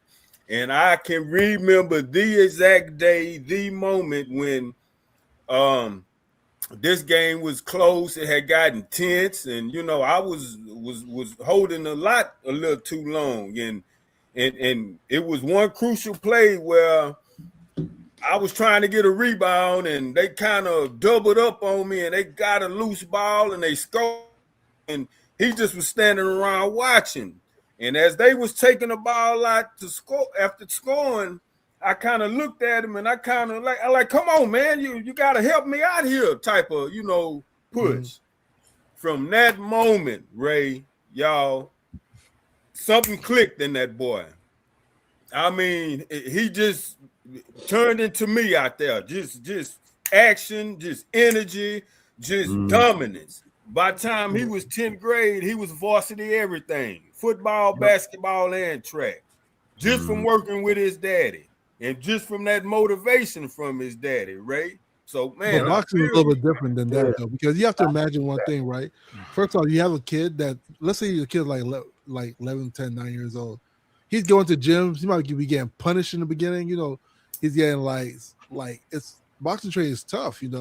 So a lot of times if they're not into as much as the parent is, they fall by the wayside. It just becomes too much for the child. That's but wrong. you get eliminated real quick in boxing if you right. ain't into it, because you're And gonna that's get your ass in smacked. boxing hacker. You got to understand the difference too. There's a difference between trying to live through your child and trying to build confidence in your child. And I think that's where you're confusing things. It's the way you build it. It's character building, man. You have to listen. When I tell you, my son he's sixth grade. He just made the 8th grade baseball team, though. Right? He made the team because all the things I did with him in building. He got upset with me. He felt certain ways in certain things. He felt like he was overdoing it. He even wanted to quit at one point. And I'm like, bro, you can quit. Go ahead. No problem. I ain't no problem with that. That's how you really feel. But if that's what you want, he even told me he only played baseball because of me. Made me feel bad. And I told him, don't do it. Hold on, real quick. No, this is me training him individually. What I'm saying is me training him and being one-on-one with him. I even told him, don't do it for me. I'm not out there hitting. I'm not out there running. I'm not doing catching. I'm not pitching. I'm not throwing. You're doing all these things. So when the judgment comes, it's going to be based on you, not me. And I told him that, and I broke it down to him. And then when he got home, he apologized, and we sat down and watched some video. I showed him what he was doing wrong. I showed him some example videos. I built his confidence up. Now the dude's out there being a daggone star. And listen, man, I can only help him for understanding and believing in himself and building the character in himself. That's it. You're comparing like a team sport to like, but it's the same thing in boxing, bro. It's totally different. It's the same principles. You have friends that will support you. Okay, first of all, by your damn self. You walk in an amateur match. You walk in that ring by yourself. People. Okay, but you're part of a team. When you get to that arena, you're part of a team. Small kid, you're representing a gym, bro. You're a team when you get there. It's like track. Exactly. When you spar, you by yourself too. Okay. You're always by yourself, brother. All right. Listen, you find out quick whether you want to be in that gym after you get hit a couple times. Yeah, and that's the reality. I think it's a good thing that parents, but when it comes to it's one thing to force your child to do it when they're talented. There's a lot more kids who get burned out versus the kids that become really good from it. That's what I'm saying. Because it's just a lot of pressure. Nobody become burned somebody out. forced you to burn out. Hacker, that was your experience. All right. I don't see people get fined by. That's what it sounds like, right? That's what I was thinking too, Thomas. Yeah, somebody burned them out. Right? Listen. So what's the difference between you telling your kid to get good grades at school? They're individuals, they by themselves. You don't stop them, right. You don't stop your kids from studying. You don't stop forcing them to try to get good grades. You don't stop trying to help them. You still try to teach. I'm just saying. Some of them do. Some of them do burn out. But that's the mindset of the week, though. Those are the mindsets of the week. Those are the people that you took it away from them, or they never loved it in the beginning. They just wanted to do it because somebody else was doing it, or they wanted to do it because of a girl or a boy or whatever the case may be. They didn't have no real love for it. They didn't fall in love with it. None of that stuff. So when those things happen, you find yourself moving away from it. Right, and that happens. You can fall in love with it, even though that may not be where exactly. And you can go there and just love it. Like, yo, you know what? Getting punched in the face is a thrill. You know what? But I got to hit him. I hit him twice. You know what I mean? Like, you never know. So it depends how you feel. Loves it. Yeah. So that's what I'm saying. It's.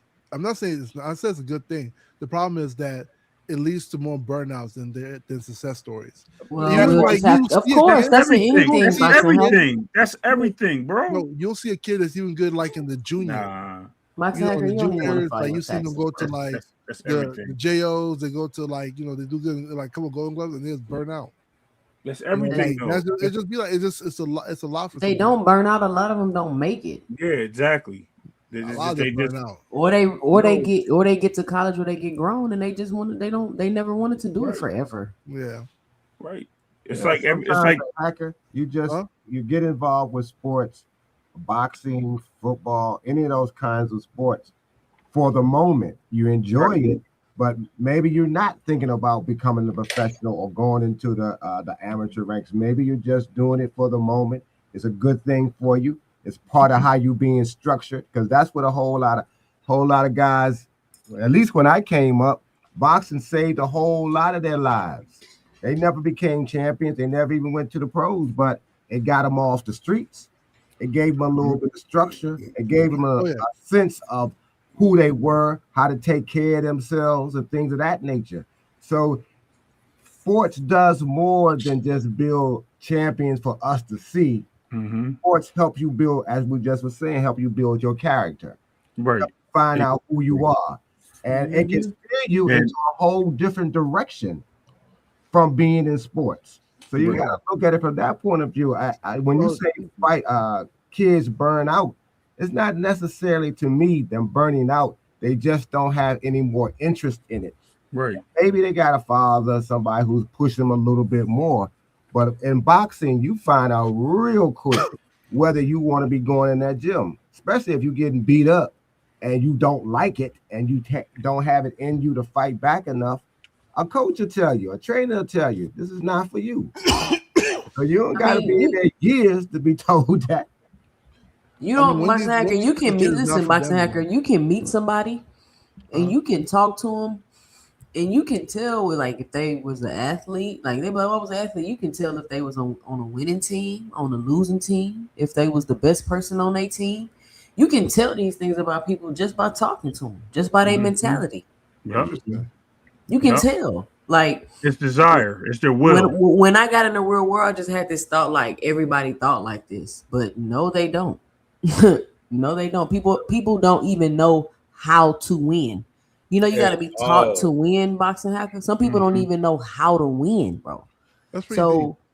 Yeah, it's I'm telling you. And so many people don't have what it takes to have that drive to win, that never say die, that relentless pursuit of success. I mean, a lot of them people haven't been in those type of trenches that went through practice all week to perform in an event, you know, in front of people against other athletes. You know, it's a certain mindset that you have to continuously reset to endure those type of situations. And everyday average people have no clue what that is. You know, when you out there performing in front of thousands of people, hey man, you don't want to be embarrassed. You want to succeed. You don't want to lose. It's a lot of pressure. A lot of people don't know what that feel like. You know, it's double for boxing. It's definitely, to me, like when it comes to like combat sports, where like just think about, you walk into a fight, right? You got like people you don't know say knock you out. You know, they're yelling against you and shit. Bro, it happens. It happens in every sport, bro. But that's what you've been training for, bro. Let me say this. Let me say this, boxing hacker. Let me say this. Everybody keep wanting to be like, oh, it's these boxers. They risk it getting in the ring. Listen, I get it. They risk their lives getting in the ring. Like, I get it. But this is what they decided to do. They made the conscious decision to do this. So them getting in the ring is just another night for them. Like, to a regular person, it might seem like, oh, nah, man, this is what they do. This is what they live for. Like, shit, Mike Tyson won't even stay out the ring. This is what they live before he walked in that damn ring. Yeah, like, that's just the butterflies. I get that. I got that myself. I remember I was telling Tusa that story. Well, remember I told you they took us down to Lorton to box the dudes down there, and the guy I was supposed to be fighting was like looked like he was 7 times bigger than me, and they looked at me and disqualified me, and I was so happy. Because, you know, I fronted, of course, like acting like I was disappointed, but inside I knew if we got in that ring that I'd have been in the hospital. Uh-oh. So they looked at me and said, no, we disqualified it. And they got mad at the trainer for even the matchup, because it was a bad matchup. This guy was about 6 feet at the time. And he was pure muscle, because all you're doing down there is lifting weights and pushing up. And then at that time, Lorton had a whole lot of great fighters down there. whole lot of guys that's in the DC area who had got locked up had reputations of being tremendous fighters, and a lot of the guys who was fighting would sometimes go down there because that's when jails had boxing programs to get some work. There was some guys down there had some hands. They just couldn't stay off get away from the criminal stuff. Yeah. Mm-hmm. A lot of fighters I think went down that path where they were good, but they just can't get away from like wild shit. Yeah. I mean, that's a lot of athletes, period. Yeah. Yeah. Have y'all seen the Last Chance U show? I had to stop watching it. This shit was heartbreaking. What show was it? Last Chance U. No, what's that? Where it's like these athletes, they be at these big schools and then they get in trouble. So they have to go to like these JUCOs in these small towns with these programs and kind of like build themselves back up. Yeah, like they really good athletes, but they don't want to go to class. And just all kind of stupid shit. It's like the Gridiron Gang. Bruh, are y'all you seriously? Like you literally don't blowing tens of millions of dollars because you don't want to go to class. Mm-hmm. It's unbelievable. I mean, they just throwing their talent out the window. It's really sad. It's like, I don't know, man. That's why they said the best basketball player that was better than Jordan, or the one basketball player was better than Jordan, never made it to the league. So they mean it. Yeah, it's a lot. It's a lot. Yeah. But yeah, Boxer Hacker, you tripping though. I ain't gonna lie to you. The one female boxer who was better than Clarissa never. Oh my God! Here you go. She's not here yet. That one female boxer was never born on Earth. Stop trolling, bro. You gotta stop trolling, bro. Come on, AOL. I'm gonna start calling you AOL. Damn. The hacker of AOL. Oh shit! Damn, bro. Why you hating on Clarissa, bro? Huh? Why you hating on Clarissa? What she do to you, man? I said the one female fighter that could beat her was never born. Oh. Yeah. Damn, of course not. If that's the case, then shit, nobody can beat her then. Nobody can beat Shorty. Nah, man, she good. Oh, shit. That's crazy. She's good. After she beats Shadeda, she should just retire, man. I can't understand what's this. Why everybody want her to fight Shadeda so bad? Like, because that's the only person that you can say. I ain't got nothing for Clarissa Shields, y'all. Shadeda can't beat Clarissa Shields. Yeah, she can't beat Clarissa either. She don't got nothing for her. Yeah. Actually, you know, what's her name? The fighters that can are too small. I ain't gonna say they can, but the fighters that are too small have a better. Man, what's listen. Her name? Michaela Mayer. No way, man. That Michaela Mayer fight is dumb, bro. She's small. Yeah, they're too small, man. The ones that'll give her a good fight are too small. And they can't take. Oh my God. And then they mad because Clarissa don't want to go down. I'm like, how far y'all want her to go down? She said she'll go to 62. What's her name? J. Leon Love's girl. Love's girl. I think the female boxer. Who? She dates J. Leon Love. I don't know who that is. She's a popular, but she came up with Clarissa, but like she never really popped off in the female circuit like that. You talk about Baumgartner? No. J. Leon Love's girlfriend. I don't know. Hold on, I'll find it. I used to like her too. I thought we know. You talking about the white girl? No, she a black girl.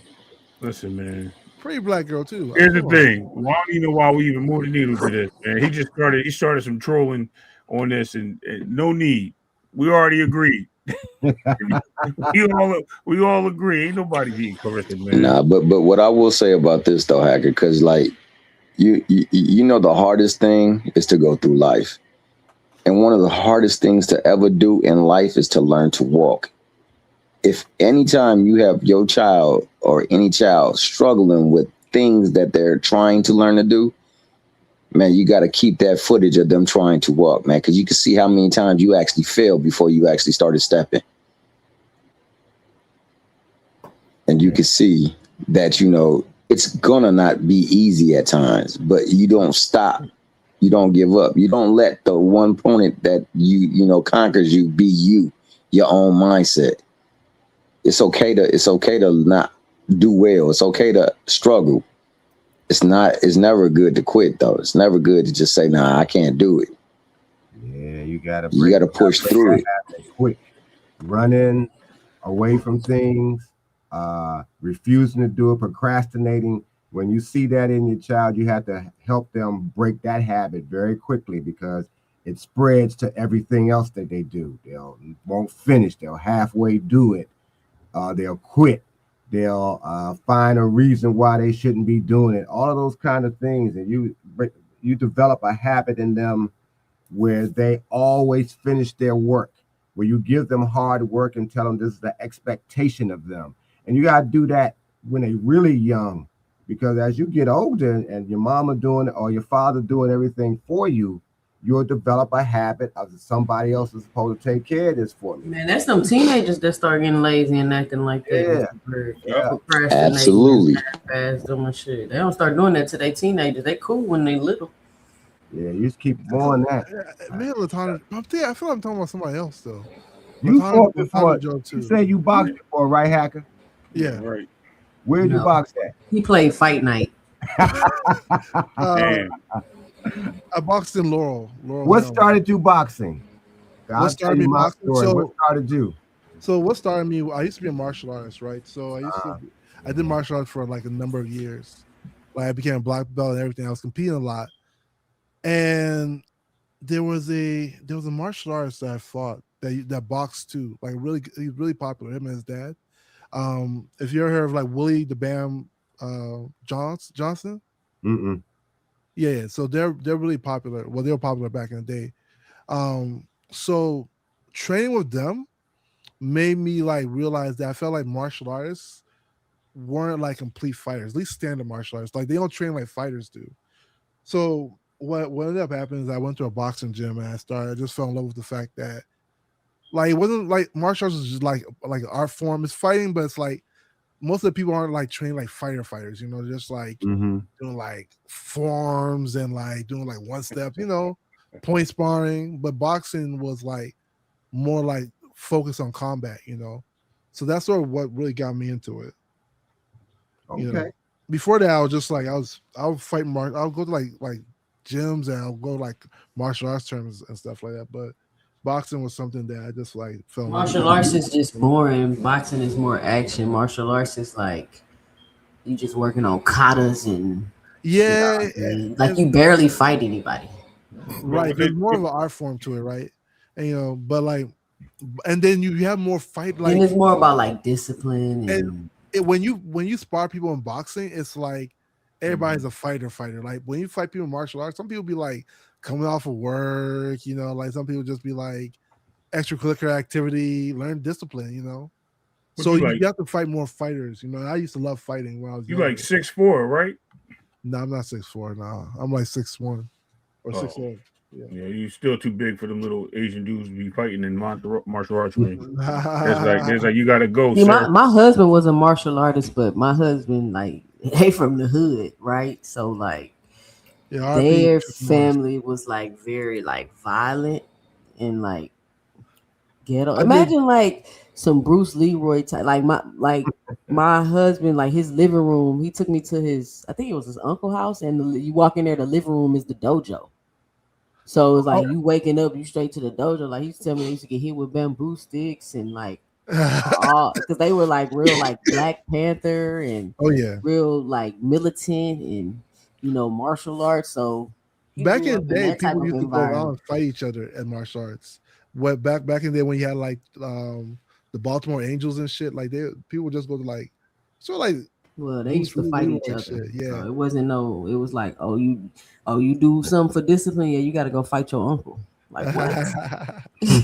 Gotta go fight my uncle. Hey, Randall, I was a first degree black belt in Shotokan and a third degree black belt in Kempo. Yeah. That's it. Yeah, well So he you was gotta and when I Did don't you know what box, belt Rick? he was. Huh? Rick, did you box? Uh-uh. No, the closest, hey, check it out, Greg. The closest I got to boxing, one of my partners I played high school football with, he had gotten to boxing and he was doing a lot of training and he Mm-hmm. did a little amateur work. So Right. one day he invited me to come train with him one day.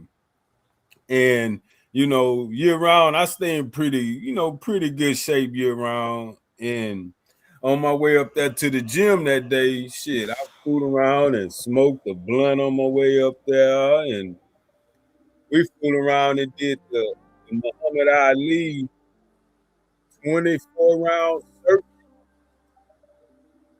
And yo, man, that shit was tiring, huh? Hey, boxing's very. Hey, That's man, what boxing, man. That shit is so my tiring. level of respect for boxing quadrupled that day. Yeah, because the level of want you gotta to put into this sport is extreme, and it's all on you. I mean, you gotta.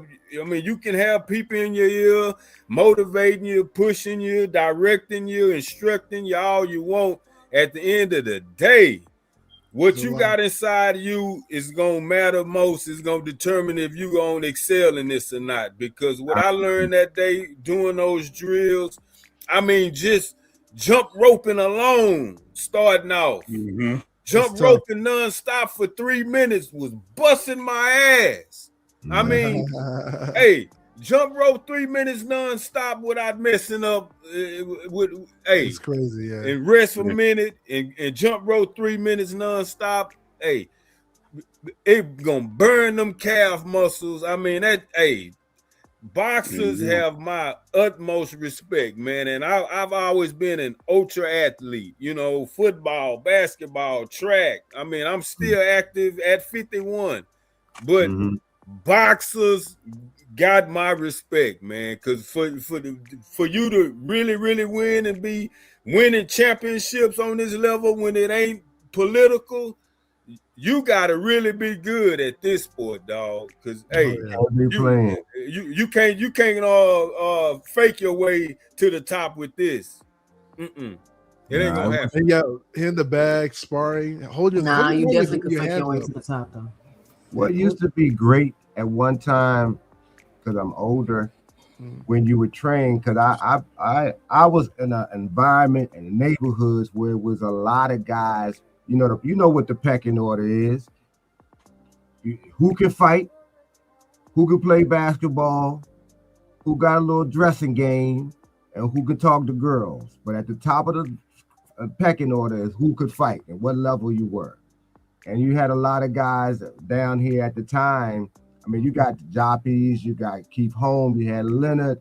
You had a lot of guys who came from fighting on the street. But it was a lot of great coaches at that time too, trainers who pull you away. Come on in the gym. Let me see what you can do here. And that's how a lot of guys was getting saved. Plus, there was a community of fighters. There was some structure and things like that. I started boxing not because I was really interested in boxing. My mother unleashed the demon part of me. When we lived in the Kenilworth projects, I used to I still like art to this day. I could paint, I could draw, I could sculpture, and I had made of these pots, these clay ashtrays, and put them in a burlap bag. There's 3 guys, I'm little at the time, used to chase me home every day. But it was funny to me because they couldn't catch me. I would juke on them, they fall down. I thought it was so funny. And that's back when your door could stay unlocked. You can just run on in the house. Apparently, my mother must have realized I was running one day, and she locked me out the door. I saw her standing over and looking in the glass as I was headed to grab the door, and I heard click. It's like, okay, you got to take care of that. She walked away from the door. So from that point on, that was the first time I wasn't boxing, but this was just fighting. I had never fought before. But I realized I wasn't afraid. And as you get older, you move to other neighborhoods. You're going to get tried in the neighborhood, see who you are, and you got to show what you got. And because guys was like that, they had places you can go to box. I lived in the same complex with Sam, who trained a lot of the guys who went on to the Olympics. There was Dunlap. There was Jacobs. Jacobs was working with Ray down at Palmer Park. I lived in Central Park. So because that was a big thing, okay, I got a little speed. I think I'm Ray Robinson. And then I had to start taking my little sister to ballet class. I didn't want to go at first until I saw this young lady. I'm like, wait a minute. I went from being reluctant. I was like, Lisa, hey, we gotta get on the bus, get down, because I was into this young lady, but I also started seeing my foot. I didn't know it at the time, but they started saying your footwork looking a little good. But that came from dancing, from the dance class.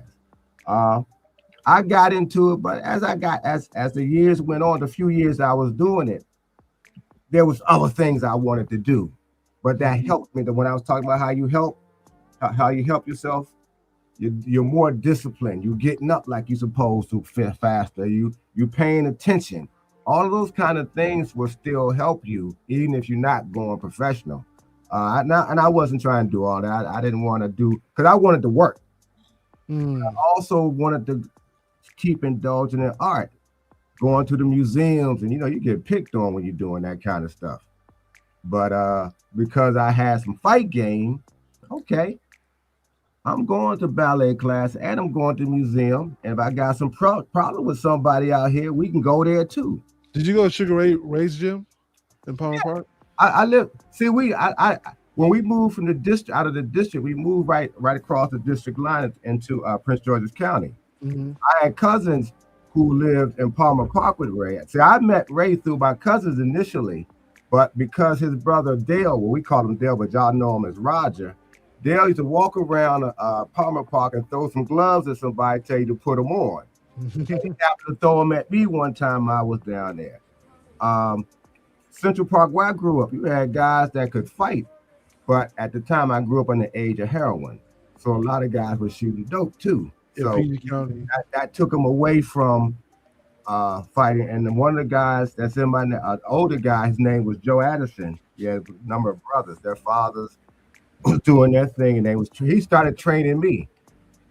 This guy, may he rest in peace. He should have been a top welterweight, but because of, like I said, heroin, that wasn't gonna happen. But what he used to do, he used to go to the block and knock the dealers out to take their dope. That's how good he was. One punch knockout power. But he was training me, showing me fundamentals and things like that. And eventually somebody got to him. But the point I'm trying to make is there's a lot of guys who maybe had the same kind of attitude and mentality that I had. They wanted to box to see where they were as men or see where they were as boys. But it also opened the doors to them doing something else. Some might have wanted to become trainers if they want to stay in boxing, or they just learn how to be disciplined to do other things. And that's what athletes learn, and that's what athletics does, especially for men. You on a team, you got to learn how to get along, you got to learn how to stay disciplined, how to keep yourself in shape. I mean, you got some structure. All of those things can help you throughout your life. And yeah, you can also fall by the wayside, decide you're going to go ahead and rob a couple of banks, a couple of stores and things like that. But that helps you. Even back then when you go to jail, there was boxing down there. So you had to show how jail, well, no, you don't, but jail can be an eye-opener to you in terms of that not wanting to go again, but also how you really got to be able to take care of yourself. Thanks. So sometimes you can learn that too if you don't get killed, or you don't get, some other things don't happen to you. You don't run afoul of nobody. But as far as the boxing thing's concerned, I'll always like to see young guys come in there and be serious. I like to see them coming with their fathers. I mean, that fills my heart up, because I've seen a lot of guys who didn't have no fathers at all, or nobody to kind of guide them, and that's how you get lost out here sometimes. But yeah, if one of your sons want to be an athlete, any kind, you have to be a little pushing on them, keep them disciplined. You got to show him some things, and you got to make sure you don't just push him, but you make sure he understands why, because he got to find out who he is too. Boxing Hacker, you got a girl or a boy? I got a boy. Well, you can't let him be soft, Boxing Hacker. You can't let him be soft.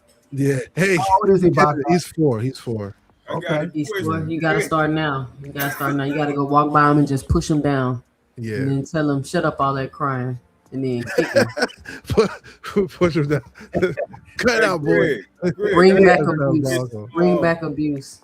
I hear you, Rick. What you saying? Greg, I just heard you. If you could get Prince George wait. Hold on, Box Hacker. Hold on, y'all. We on the 2-hour mark. I'm gonna let Rick finish up, and then we gonna get to shutting down the show. But go ahead, Rick. I'm listening, Rick. Oh man, I just got one question. When you said Prince George County, it took me back to 2002. Were you out there in that DC, Maryland, Virginia area doing that DC sniper action? I was here. I was here at that time. I never found myself anywhere where a guy and a young kid was doing the shooting, but I do remember nobody thought it was anybody. They automatically. We swore it was a white guy. We didn't think it was a black guy. Oh my gosh! And when we found out that, everybody was stunned. Everybody was sure. Like, ain't no black guy doing that. Yeah, we was like, there they go again, shooting up people. And it was man. They remember they was looking for a white van. They was stopping white vans. Hey, yo, Mr. Gray, but you remember that when we did find out. People, though? Oh, I'm gonna tell you. I'm gonna tell you exactly why, 2 Cent. But this show got a 2 Cents After Dark feel to it. But go ahead, Rick. Oh man, this just to sum it up. This is why it was Lee Malvo and John Muhammad, and John Muhammad had kind of became the father figure of Lee Malvo because he was a Jamaican kid who didn't have any type of guidance, and he just catered and did. Basically, Muhammad brainwashed Malvo and had Malvo shooting all these people. Well, why it started out there on the West Coast, and gradually made it out there to Greg area.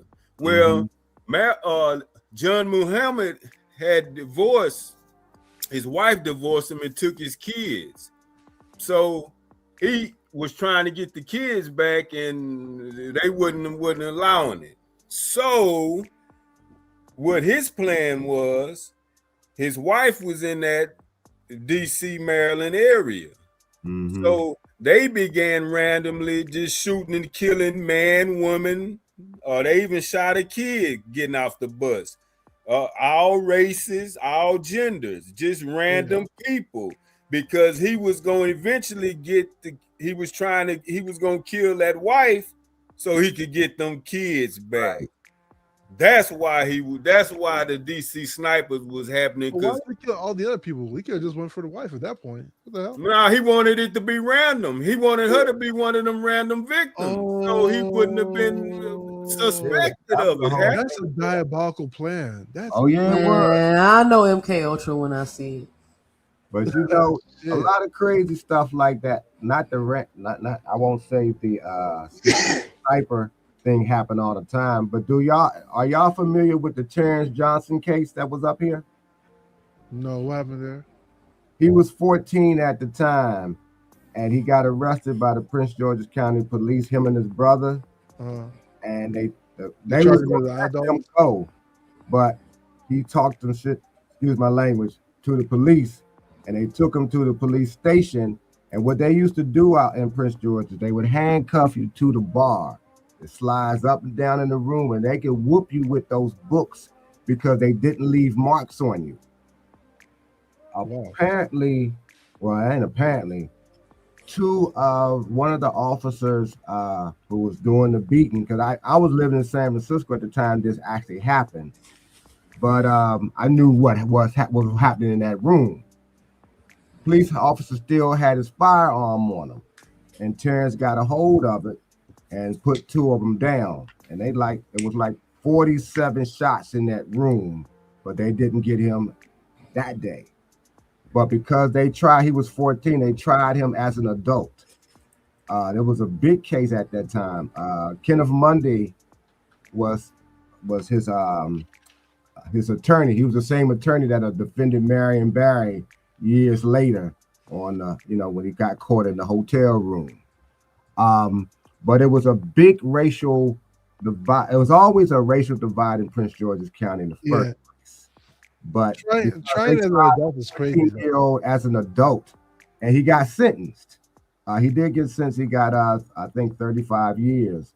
The reason why he got out, and my mother-in-law was on a board of protection where they eventually sent him years later. And there was books supposed been written about it. There was documentaries about it. You can find it on YouTube about Terrence. There's no reason why a 14-year-old will get tried as an adult. That's crazy. When they tried him as an adult, he got convicted. That's racism. And, he got out, and unfortunately, him and his brother tried to take a bank down, and their car was in a parked in a cul-de-sac. Oh, wow. He was only one way out. By the time they got to the car, the police was there. He knew he was done, and he committed suicide. But that was huge because it went on for, I would say, almost 25, 30 years, people trying to get him out. But, he got out and went and robbed the goddamn bank. Yeah. I mean, he did kill 2 police officers. Well, what happened, it wasn't that he just randomly started shooting. I mean, I know he didn't randomly do it, but I'm just saying, like, just out of fear. I mean, that's crazy. Listen, Prince George's County Police was worse than those officers that was beating Rodney King. Damn. I mean, they can be. Who avoided the Prince George's police officers like the plague. You see them, you walk across the street. Well, I think VA is worse though. But they can't be. No, LA wasn't. The Prince George's County Police Virginia was terrible. They were absolutely terrible. And that's how it happened. He was scared and he was being beat. He got the gun from him, shot him, and then he shot 2 of them. That's how it happened. It was unfortunately that it did happen because it destroyed his life, basically. He was a good-looking kid. When he got out, he could speak well, but you got to remember, he grew up in the prison system. He wasn't out here in normal or polite society. In the prison system, it's prey and predator, period, for the most part. Because he could speak well, it fooled you into thinking that his mind was straight. But an example of this, how unbalanced he was he got into an argument with his girlfriend. You get an argument with your girlfriend, y'all gonna say a few things, this, that, and the third, and then it's gonna call out, calm down. He duct taped her, hog tied her, and put her under some steps because that's how he was dealing with the argument. That's what happens when you don't learn how to deal with things properly when you're coming up in a system in an environment where it's all violence. And so that fooled people by like I said, my mother-in-law, so they could see it, but the judge had already made it clear they're gonna let him out after all these years. And there was so much support to get him out over those 30 years that they finally caved in. But he got out. The judge. That's how he got out. But there was a law firm that gave him an apartment, gave him a car. There was a book deal supposed to be going on. But ultimately, that started going away. And now what you're going to do is brother talks him into this bank job. So, that's a sad story. I'm surprised that they still haven't done more documentaries on it. And I'm sure there's other cases. They'll probably try to bring it back up and spin it. We got a lot of crazy cases out here. But now, Nika Jenkins case, I still think that's the craziest. That was a huge case for many, many, many years about what happened. Wild cases, not in this area, but like all around the country. Yeah, it's a lot of cases like that has a lot of unsolved mysteries. It's a lot of crazy shit happening. But yeah, Prince George County Police with a whole bunch of guys out here done got whooped, from my generation by them. Just because they was in the wrong place at the wrong time, they might not have done nothing, It wasn't until Tommy Broadwater, and he's passed away. Tommy Broadwater was sort of the Jesse Jackson of Prince George's County. He was the first one to step forward. He ran for county executive. He won. Things like that happened, but of course, you know what happened to us. He had a grocery store and a motel and a gas station, but they filmed the grocery store, and they was exchanging food stamps for money. That's when they used to use the stamps. Oh wow. So once they did, it was almost like how they jammed up Marion Barry. They filmed them.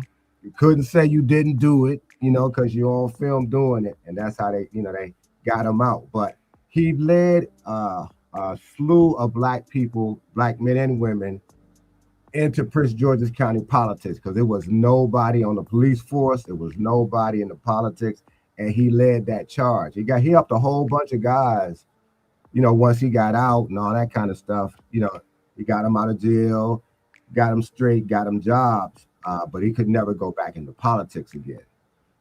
But the county, like I That said, was crazy. right over across the district line is very. That's why it's very tied to Prince George.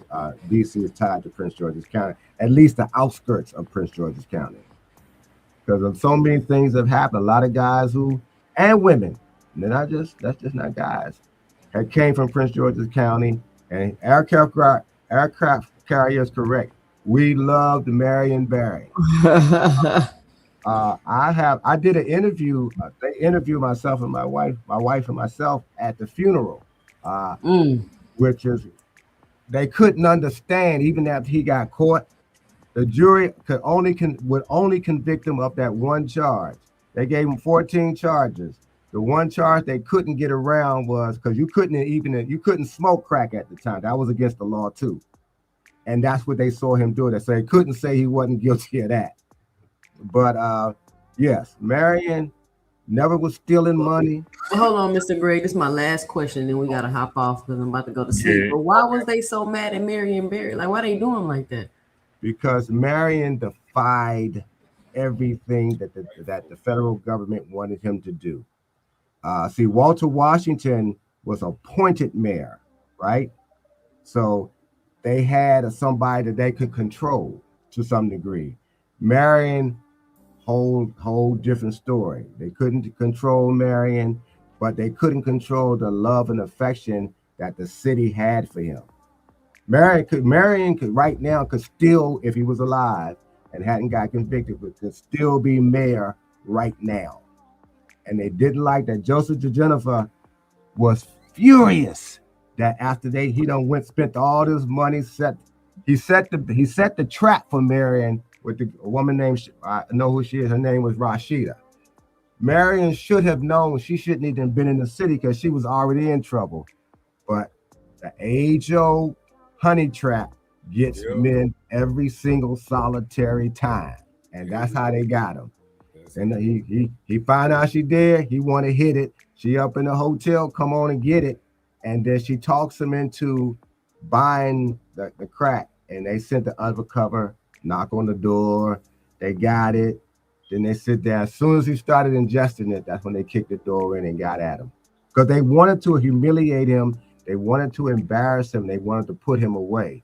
But all they got him on was the fact that he is on film smoking with the pipe in his hand and smoking. But all the other stuff that they try to... And look, fast forward, Mr. Gray, we got politicians in the Epstein files. Mm-hmm. They acting like that's a whole different. All he was doing was smoking a little crack and chilling with some hoes, and they took him down. Eating people. Let's not forget about the eating people part. You remember when Marion Barry and Jesse Jackson played basketball one-on-one? Mm-hmm. All right, y'all. Look. We gonna come back Tuesday night, 2 cents after dark. We can continue the conversation. Oh yeah. We've been on here about 2 hours and 18 minutes. Tonight turned into like a mini 2 cents after dark, but it was a great conversation. Shout out to Ray Davis. Shout out to Mr. Greg. Shout out to Boxing Hacker. Shout out to T Hill. Shout out to Rick Timms. Thank y'all for joining me today. Listen, if you haven't already, it's still time. Be sure to help support the channel by hitting the Cash App at $2 cents boxing, or letting me know and dropping it below your 2 cents in the super chat. If you're listening to the replay, please hit the heart with the $. Just let me know you're enjoying the show. You're enjoying this uncompromised, unfiltered, honest, genuine boxing talk. Please support the independent media. by hitting the Cash App or the Super Chat. Shout out to everybody that joined me today. We're about 19 minutes over. I'm trying to make sure I stay on my schedule, but I think I did a decent job today. It's supposed to be 2 hours on Sunday. Went 2 hours and 19 minutes, but the conversation was so good. I did not want to cut anybody off. Shout out to everybody that joined me today. Curtis Robinson, the aircraft carrier. Who else in the chat? Stefan, Cash Crypto, Thomas Hill, J Man, Kadir. Who else? Rick Timms, Kevin House, Francisco Gorlado, Shazek Johnson, Ray Davis, JL 1900, Track N 327. Shout out to all of y'all that joined me. If I missed your name, my bad. But listen, if you don't want your host all in the videos, cussing you out, kicking you off the panel, leaving you in the background, timing you out the chat, muting you when you're trying to talk, come on over to 2 Cents Boxing, where we talk everything boxing, and everybody's entitled to their own opinion.